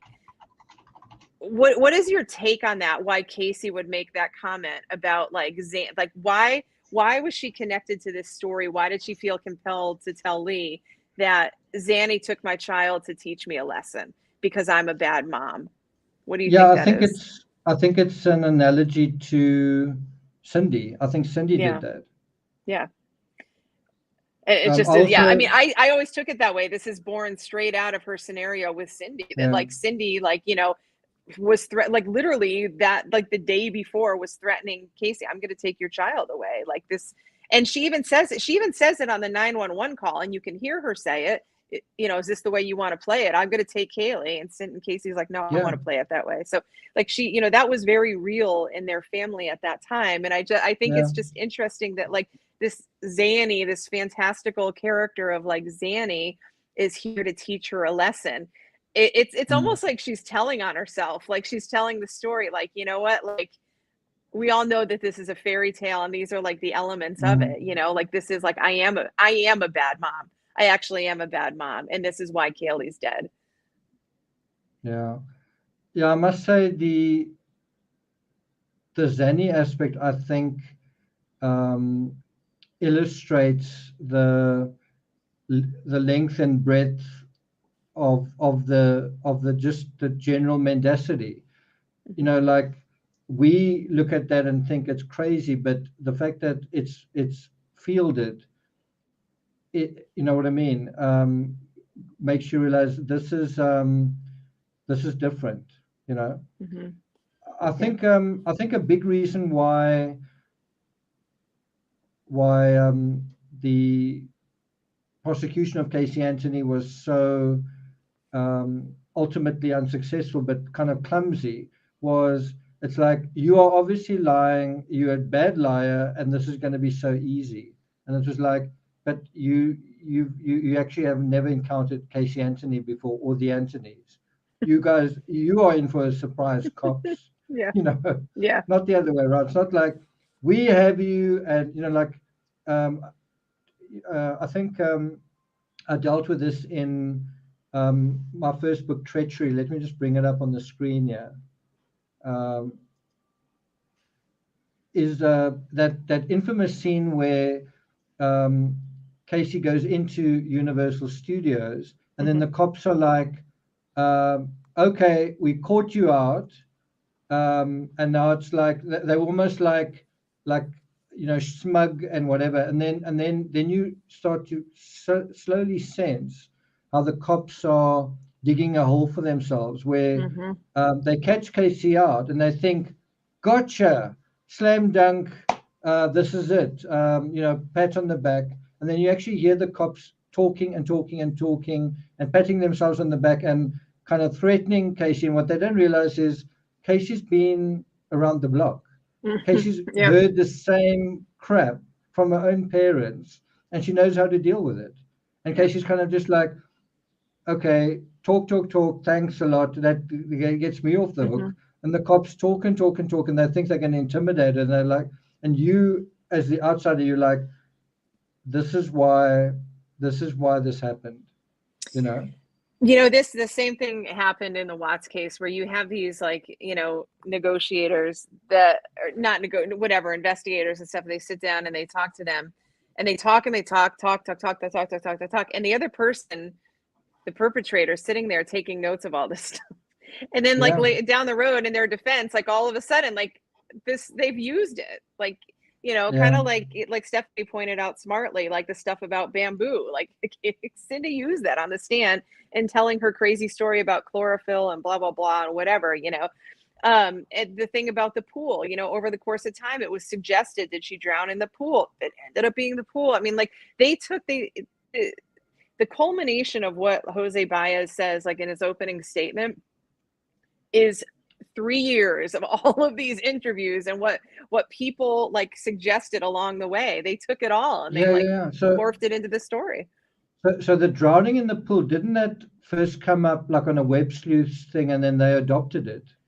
It was also in if you look at the jailhouse interviews when she's talking with her parents, Cindy says something about the pool. There was also, the ladder on the pool was kind of a big deal, because Cindy says that her and Kaylee swam in the pool on Father's Day when they got back from, visiting the grandfather. And, they were in the pool, they got out of the pool, and she says, I took the pool ladder down. But on the 16th, the side door was, the side gate was open, and the ladder was on the pool. So the pool was always suspect, but Cindy does bring it up in the jailhouse calls, something about what's going on. I forget exactly what she says, but the pool does come up in a couple of conversations. Cindy's brother Rick writes Cindy a letter saying, I think it's the pool. So they all played on that. Yeah, go ahead. Sorry to interrupt you. Is there not I thought you were going to go to a thing, but I don't know whether I know this or I'm guessing. But wasn't there a mention of the pool, and then the officer said something like, did something happen at the pool where there's an accident, and then that led to them adopting that as a scenario? It might. I'd have to listen. It might be in that initial interview at Universal. It's possible. He does introduce to her the suggestion of an accident that got out of hand. You know what I mean? He starts planting that seed, but I don't know 100% if the pool comes up. It may have. I'd have to go back and listen. Yeah. So Not There Yet says, my question has always been, why did Casey feel the need to create such elaborate lies? Is there more to the family dynamics? It's quite a big, broad question. I think let's actually hear Stephanie's take on that as well, and Lisa, yours as well. We've got one more question or one Q&A from the CrimeCon still to deal with, but in terms of this question from Not There Yet, thanks a lot for the question. I think part of the answer is because this was such a dysfunctional family, right? The level of dysfunction is mirrored by the what's the word? I'm trying to think of a word that starts with the D, but the despicable lies. So if you think about the disasters that are taking place inside this family, and they're major disasters, right? It is things like going bankrupt. This is taking place at the time that that Kaylee disappears, right? So they're going bankrupt. They're about to lose their home. George and Cindy are kind of in the process of divorcing. That actually comes up in Casey's own Facebook post with her friends, right? Casey's arguing with both parents for various reasons. Her grandmother is accusing her of stealing money. right?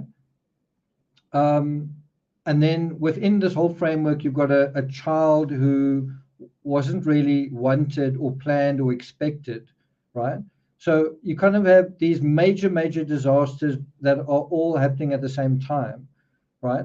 And at the same time, you don't have, so what's the opposite of dysfunctional? You don't have functional responses to them. One functional response is get a proper job. But then you look at Casey and you say, who are her role models here? Well, her one role model is, maybe role model is the wrong word. Who must she take her cue from? Well, the one person is her mother, who's a nurse, who is a hard worker. But her mother is also like her biggest critic. You're a bad mother and this, that, and the next thing. So who's the alternative? The other model, maybe that's also the wrong word, but is her father, who I think you'll bear this out, Lisa, is George sort of struggled with jobs. He was sort of fired often. In fact, at the time that this happened, I think he was working as a security guard at like outside a cinema, right? And but George was sort of semi-unemployed. He was kind of often unemployed. He had gambling debts. I think there was even rumors of him having an affair, right? And so Casey's in the middle, and her parents are fighting, and it's like, who do I want to be like? Do I want to be like mom, or who's criticizing me, or do I want to be like dad, who's footloose and fancy free, kind of thing, and or kind of both of them in a half of one, six of one, half a dozen of the other. So I think the other answer to that is why the need to create such elaborate lies. Well, when it's so dysfunctional. So here's a really simple example. You're a single mom, and you've got to, when you're a mother, you've got to be accountable to your child, right? But if you, for some other reason, just decide, I'm not going to be accountable, and that applies to everything here. I should get a job, but I'm just not going to get a job, right? So instead of having a job, you do the unusual thing of, I'm going to pretend to have a job at Universal Studios. I'm going to leave to go to work for 2 years or whatever, and just actually never do that. I'm going to have a child and pretend to look after the child and pretend, but I'm just not going to do that. Most people don't do that, but what you're having here is a chronic ability to avoid accountability. It's like absolutely chronic in absolutely every area. It's like, I just cannot be accountable for anything, for money, and so it becomes elaborate because of the lie that it's covering up. So if you're trying to cover over a child that should be somewhere where it's not, I mean, to me, the most elaborate lie is the 31 days. The 31 days where Kaylee's missing while we're in, where did they say? I don't know, Disney World, or they went to the beach, or they went to this park. We were this person, we were that person. And I think it's basically simple lies on simple things that it just becomes bigger and bigger and bigger. And because there's no accountability, including from our own family, right? It's also a question of family members holding other family members accountable or not. That leads to, it becomes bigger and bigger and bigger. And it turns out, in other words, there's a situation where lying actually rewards you. And if you think about this is to me the horror of the Casey Anthony case, is it's like you say, lying is bad. If you lie in court, you'll get caught. If you commit a crime and you lie, blah, blah, blah. And then here's a case where somebody does that and they get away with it. And then you say, well, maybe crime does pay. Maybe lying is the way. Isn't this a test case scenario of that kind of thing? I want to share a story that I think illustrates the dysfunction of this family and how Casey learned her ability and also felt emboldened to like lie more and more and more fantastically. And some of you probably know this, some of you may not, but Casey never graduated high school. She was, the family was set to celebrate her graduation. They were all prepared to go. It's a big deal for any family. And within days of her graduation, the parents found out, through the school, that she didn't have enough credits to graduate. And so Casey says to them, well, it's not totally true. Actually, I'm only a half a credit short. They're going to allow me to, walk at the ceremony, and I'm going to finish over summer and it'll all be fine, blah, blah, blah. That was completely untrue. She didn't walk. She wasn't, they actually, like, I'm not making this up. The grandparents show up for graduation. There's no cap and gown. They're like, what's going on? And she basically, Cindy says to her mom, well, Mom, she doesn't have enough, credits. She's not really going to graduate, but don't tell anyone. She's going to fix this situation over the summer. Just pretend like she's graduating. So they go to the ceremony and pretend like she's graduating. And then they come home and have the graduation party with the friends and pretend like she graduated. And this is literally the life that the Anthonys lead. I mean, it's supported, you know what I mean? Like they're all in on this. It's absurd. It's crazy. But I must say, if you take that and then you see what follows, you can see it's going to follow, because it's ridiculous. It is but ridiculous. And I'm sure something happened before the graduation thing as well that is also ridiculous. Oh yeah, exactly. I mean, that's the first, that's kind of the first. It was really around that senior year of high school that everybody started kind of documenting these bizarre things. I'm sure it was happening before, but then they, turned into, she never graduated. She never finished her high school.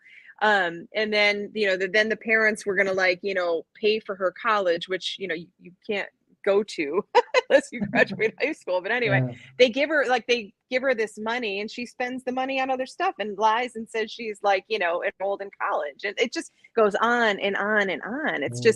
It's really unreal. Can I read really quickly? Maybe I'm totally going off course, but I do want to read Shirley's letter. This just goes back to what you were talking about the reality of their family life.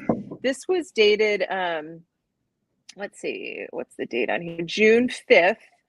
So you're talking 11 days before Kaylee dies. Shirley is writing to her friend Lou B.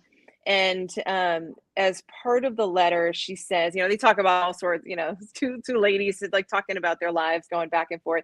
And she says, now she comes, Shirley would often talk about Cindy and Cindy's situation. And so she says this in the letter to her on June 5th. Cindy was doing fine, supporting the house, saving, etc., till George got them into debt with the online gambling, getting credit cards to cover the losses, and then running up credit card bills. Cindy used a lot of her savings and took an equity loan on the house, so she has 2 big payments on the house. She used the rest of her 401k to play catch up on the car insurance and all of the other bills. Since George came back, and they were separated. George left the house about 2 months after Kaylee was born and was gone for about 6 months. They were physically separated. He moved in with family in Fort Myers, and then he came back. So that's what she's referring to. Can you guys hear me? Yeah. What's happening? My earbuds just died. So say something. I don't know if I can hear you. That happens to me every live. Crap.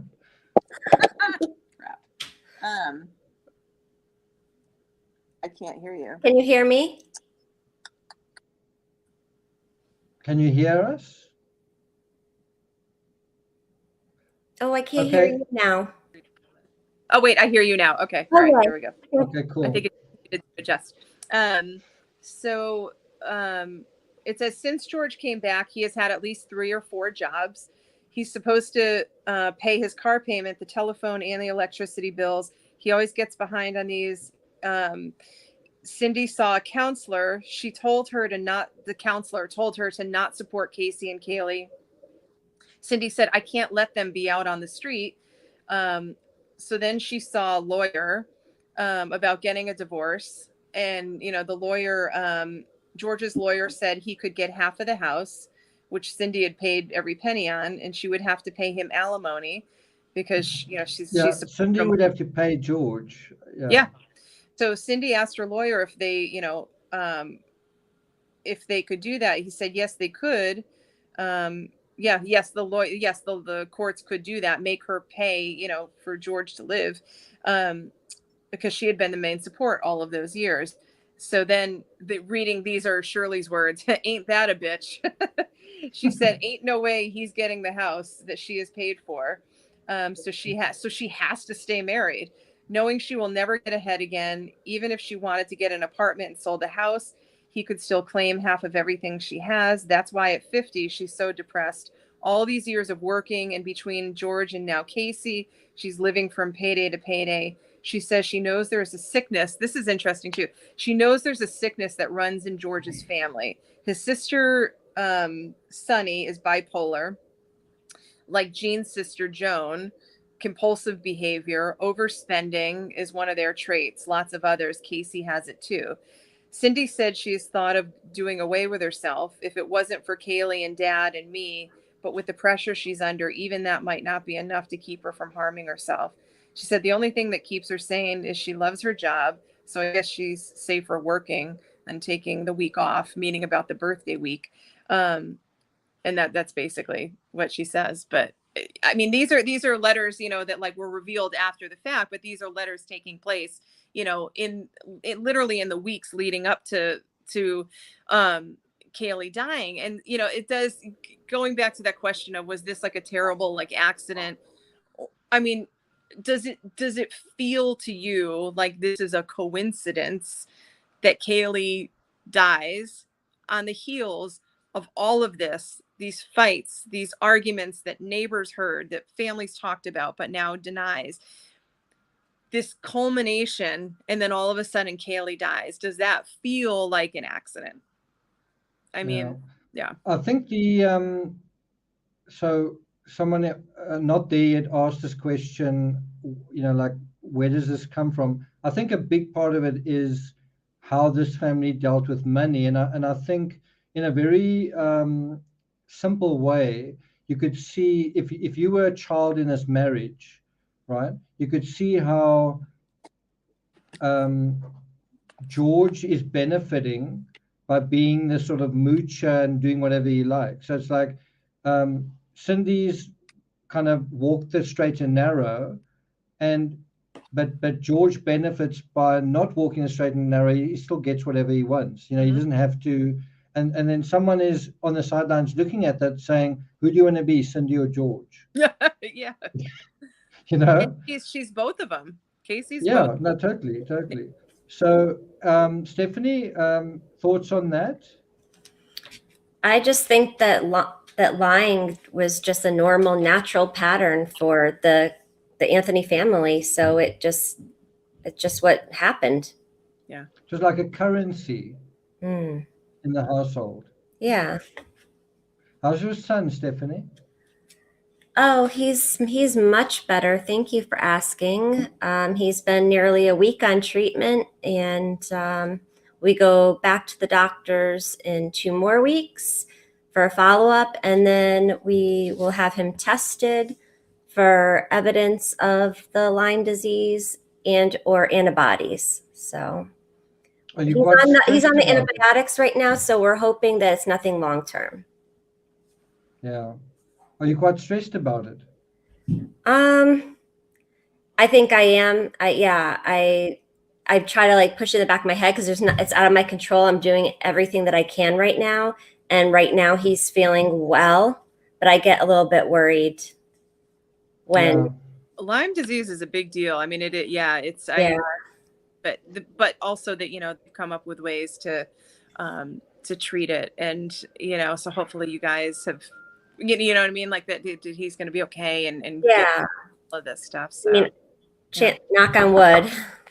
Yeah. It was just really scary because they don't at least our doctors, they wouldn't pre-treat for the condition. So I basically watched him deteriorate until he developed the symptoms that were Lyme disease. And then finally I had to take pictures and show them and give them evidence and data that he was sick. You definitely need to be like an advocate for your own health, for your family's health these days. It's not it's definitely a tough part of this world now, is that, I mean, oftentimes you have to do your research and fight to get like the care that they need. Yeah. I'm glad you did. Yeah, I'm grateful that it's working, and he's tolerating it well because it's 3 times a day. So that's good too. Is he going to get a party tonight with you guys? He is. He's feeling like I said, he's feeling better now. If I didn't know what happened over the past month, I would just think that he was fine. So yeah, hopefully he is. Yeah. No, you said he had a temperature of 107. Yes. And he was vomiting and convulsing, and it was very, very scary. You know what's to me so sad is Stephanie's a pharmacist, and obviously. Well, I'm not a pharmacist. I work in a pharmacy. Yeah, okay, you work in a pharmacy, but you are, let's say, more medically au fait than most, right? And you're sensitive to what may have happened to your son, and it turns out you are noticing the symptoms, just like someone who's investigating a crime. You see a pattern, you have your suspicions, and then the person you go to is like, well, we'll wait until it's absolutely, it's almost like we'll wait for the crime to happen before we do anything. It's just frustrating that that you can have that knowledge and have that insight, and then the person who's in charge doesn't, or is so slow in the uptake.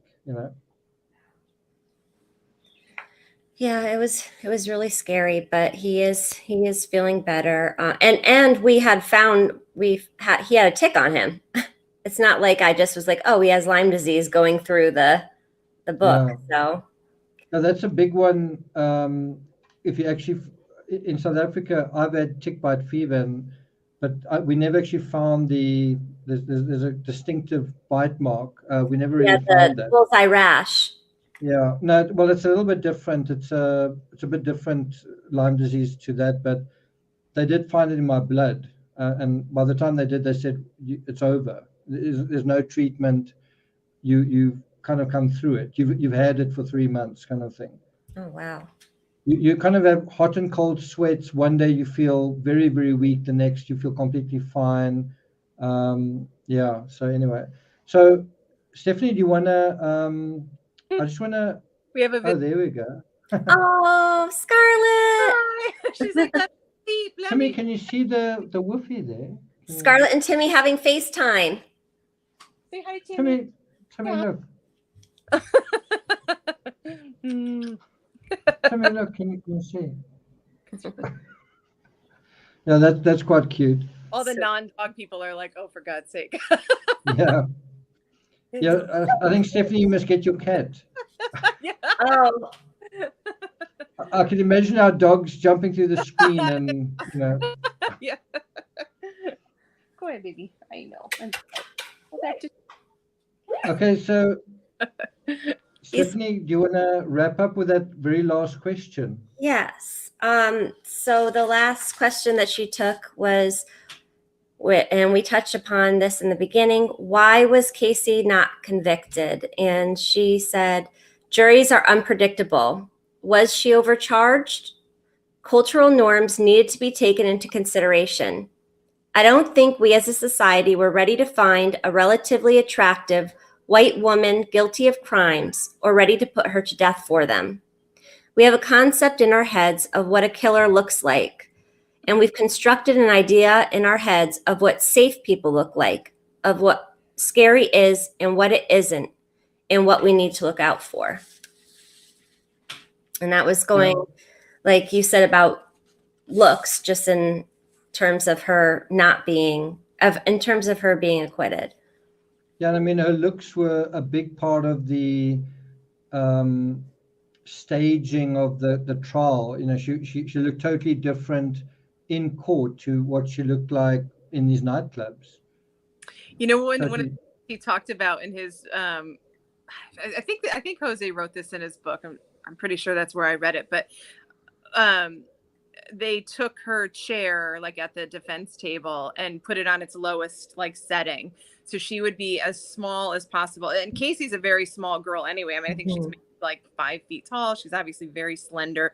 I mean, she looks tiny. I mean, she looks like a kid herself, you know. And then you put her in this chair and you literally like wheel her all the way down, and she's like this little kid sitting at the table, you know. And of course, I mean, that plays into like their thoughts about it. And for me, also too, I would also throw in the mix the death penalty. It's always a danger in a case. Yeah. I had read, and I'm not, it might have even been on from one of your blogs as that you wrote together, but that the defense had studied the social media aspect. So they were going on, or they had someone designated that was keeping on top of people's perceptions of the trial as it was going on. And then they were like, oh, people really aren't too fond of Cindy, or they're really scared of her father. You know, they think he's scary. And so as they're presenting their case, they're putting that into what they present to the jury. Mm-hmm. So I think that just because we are on social media, and it's another pattern that happens in many of the cases, that they are keeping an eye on it, and then they bring those, I don't know if it's consumer biases into their trial.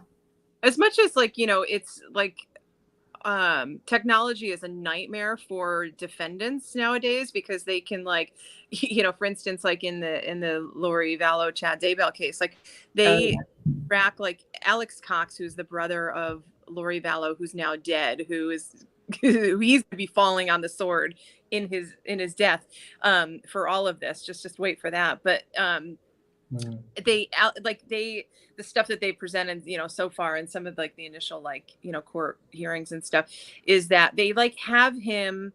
They not only have his phone pings, they have exact locations in the yard where his phone was pinging. I mean, so for people committing crimes nowadays, Big Brother is a lot bigger than he used to be, right? So, oh, hey, kitty. Come get her, Scarlett. Aw, hi, sweetie. What's the kitty's name? Scout. Oh, hi, Scout. Say hi. It's a nice cat. Very cute. But for a defendant, it's a real nightmare, because it's very hard to completely, hide your tracks.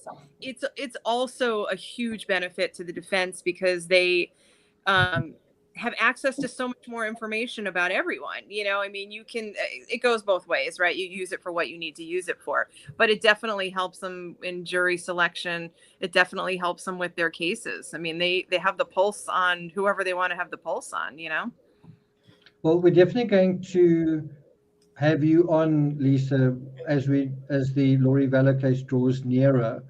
To be honest, I'm surprised it's not a bigger case. There's some cases that, to me, should be a lot bigger. Another one is the Barry Morphew case, or Suzanne Morphew. Caitlin Armstrong, for some reason, that just, I don't know whether everyone's on summer vacation, Stephanie. I don't know whether true crime is sort of... I'm just excited for cases to go to trial. Yeah. we need a court case, I know. So in terms of your question, the very last question, why was Casey not convicted? According to what Alina Burroughs says, I can't help thinking about that case, and don't shoot me for saying this, but I can't help thinking about that case juxtaposed to Depp versus Heard, thinking about that question and the answer juxtaposed to that. Think about the reality of of that question and the Casey Anthony case. You had Nancy Grace going on TV, Tot Mom, this, whatever. You had the media, everything. And despite all of that consensus in the media with the public, the juries still went the way that they did. And people were like gobsmacked. They were like, what is going on here, right? Lisa, correct me if I'm wrong. That jury was sequestered, weren't they? The Casey Anthony jury. They were not only sequestered, they were from like a different town, and they bust in every day and then bust them back to their hotel room. Yeah. Yeah. So there's a good example of you have this circus going on, and the jury have got no clue what that's all about. You know, Stephanie. So sorry. I have to go. I have to make a pasta salad and be somewhere for 5. So I'm going to excuse myself. I want to apologize for the shaky start to the live. I did it without earbuds, and it worked out. Yeah, no, well, there we go. It's been a pleasure listening mostly to the two of you, to your discourse about the case, to hearing your thoughts. It's been an honor. I told you earlier I'm fangirling, so I was super nervous. And then with the issue earlier, I was like, oh my God, I'm ruining it. So I appreciate it. And I hope that everybody, when I did share my notes, you were able to hear me this time a little bit clearer. We did. And once again, just thanks so much for those notes. They were excellent once again. And you've done just such a superb job. Not just on this, but on all the other CrimeCon debriefs. Really good job. Thank you. Thank you. I'll have to give you a few suggestions that you can poll the patrons which one they want to hear next. Well, I must say, I'm also really pleased that you guys have kind of met one another. Lisa's meant a really lot to me in my backstory in true crime. Lisa actually kind of got me into American true crime, introduced me to the very first big case that we studied together, that we wrote about together, which was Jodi Arias. And I was like, this is fun.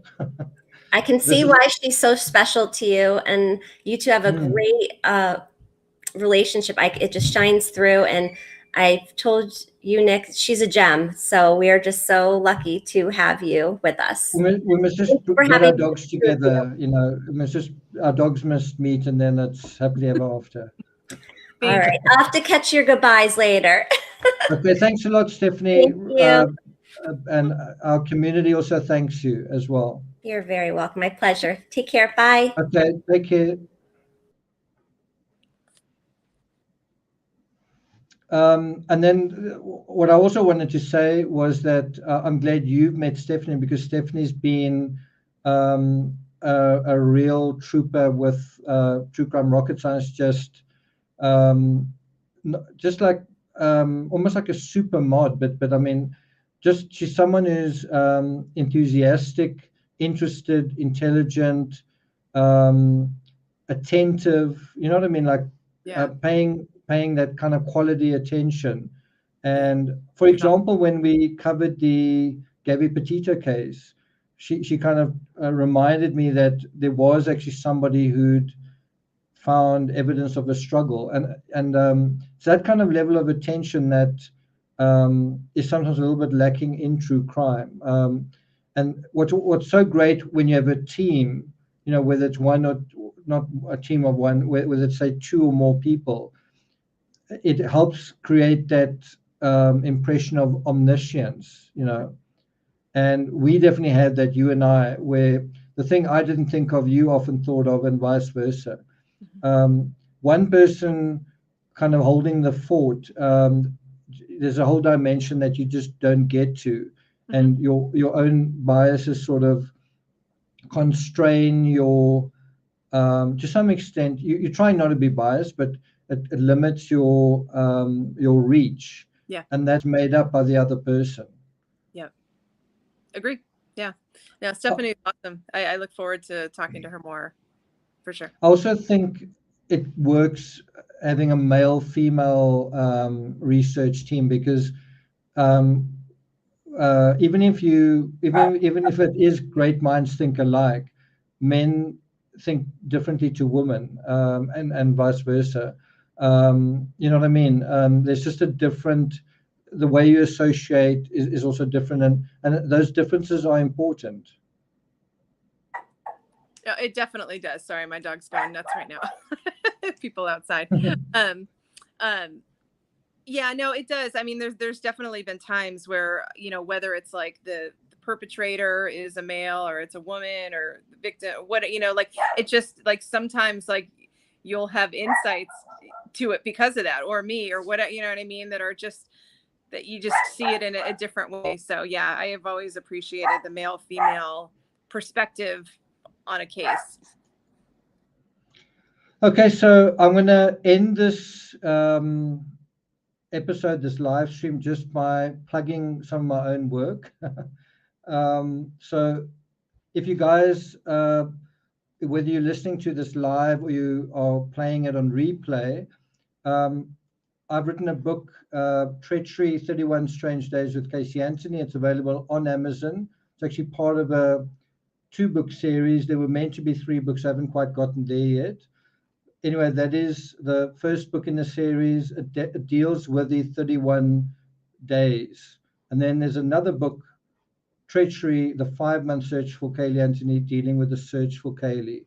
So if you guys are interested in that, check it out. I'll put a link to that in chat. But you can also just search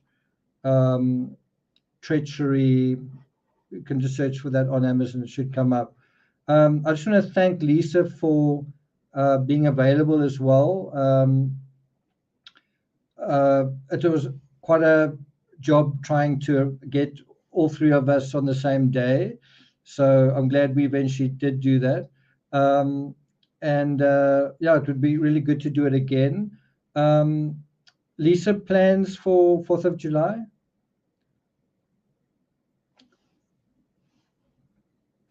Sorry. I do. Yeah, I've got some plans later tonight too with some friends. So they were, I mean, there were like bombs going off here last night. Like, I mean, like literally right outside on the sidewalk as late as like 12:30. So unfortunately that's not, you know, great with the dog. So hopefully all your doggy friends do okay tonight. So, but I try to always stay with her on 4th of July. So she's not, you know, she doesn't get scared or anything, but yeah, basically that's it, just hanging out with some friends.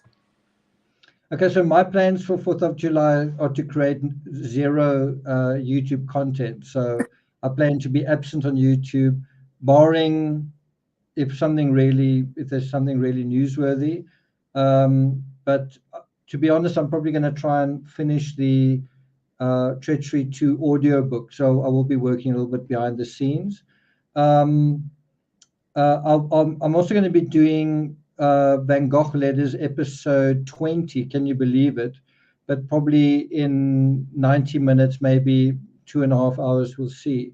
So Nisi, some of the members here, I'm not sure if you up for more of me, but you can always watch me on the replay when it suits you. So Lisa, it's really good to see you. And do you remember we said 2 hours tops? I know, that's a joke at this point. Never gonna happen. We're heading to 4 hours. So Yeah. I don't know. Do you want to chat for an hour about the Lori Vallow case? Not right now, no.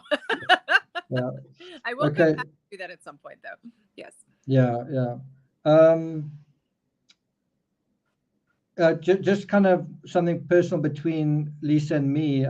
My father sent me a video of giraffes eating off the the trunk, the hood of his vehicle. Yeah. And then I posted that white Jeep. Yeah, it's a Land Rover. Yeah. I posted that onto Instagram. I thought, but my father actually took that footage, not really mine. Yeah. Okay. All right. I gotta check. Have you seen it? I saw. I don't know if that's what I saw. Something last night. Maybe that's what I saw. I don't know. There was a couple of giraffe videos that I saw. Yeah, he's kind of like Dr. Dolittle, and he's kind of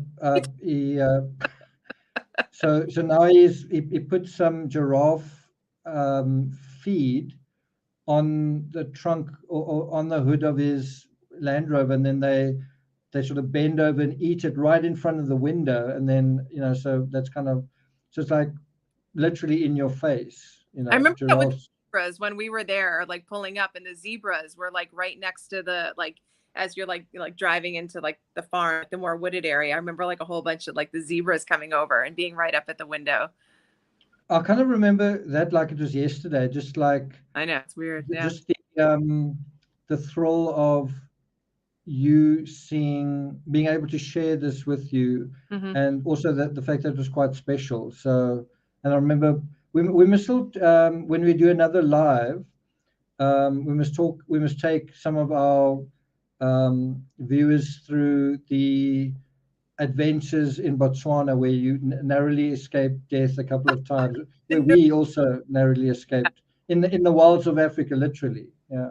Yeah, we talked about this recently. Like, yeah, I mean, like, I think within, pretty much within like a half an hour of like, like being into the main part of Botswana where we needed to be, there was like 4 ways that we could have died like immediately, and like they all presented, and we're like, oh yeah, we're not getting out of here. Yeah. Because we're not going to survive this. Yeah, no, for sure. So, I mean, Lisa and I've had adventures together. We'll be happy to share some of those with you in the future. So, anyway, I want to thank Lisa for joining us, Stephanie as well, and then the mods that are here. Jean, good to see you, and Nisi and Bria tuning in from France, and then all the members. Good to have you here. True Jedi Forever, Marcel van Skyke, Zircon, Onesie, Margaret Zabinski. I just want to wish everyone in the States a great 4th of July. Things are kind of tough in a way, but you must also try and celebrate life and enjoy the fireworks. There is magic out there. Sometimes you got to look up to see it. So I hope you guys have a fantastic 4th of July. Lisa, keep your dog safe. I will. And I'll see you guys next time. All the best. Happy 4th, everyone. Bye.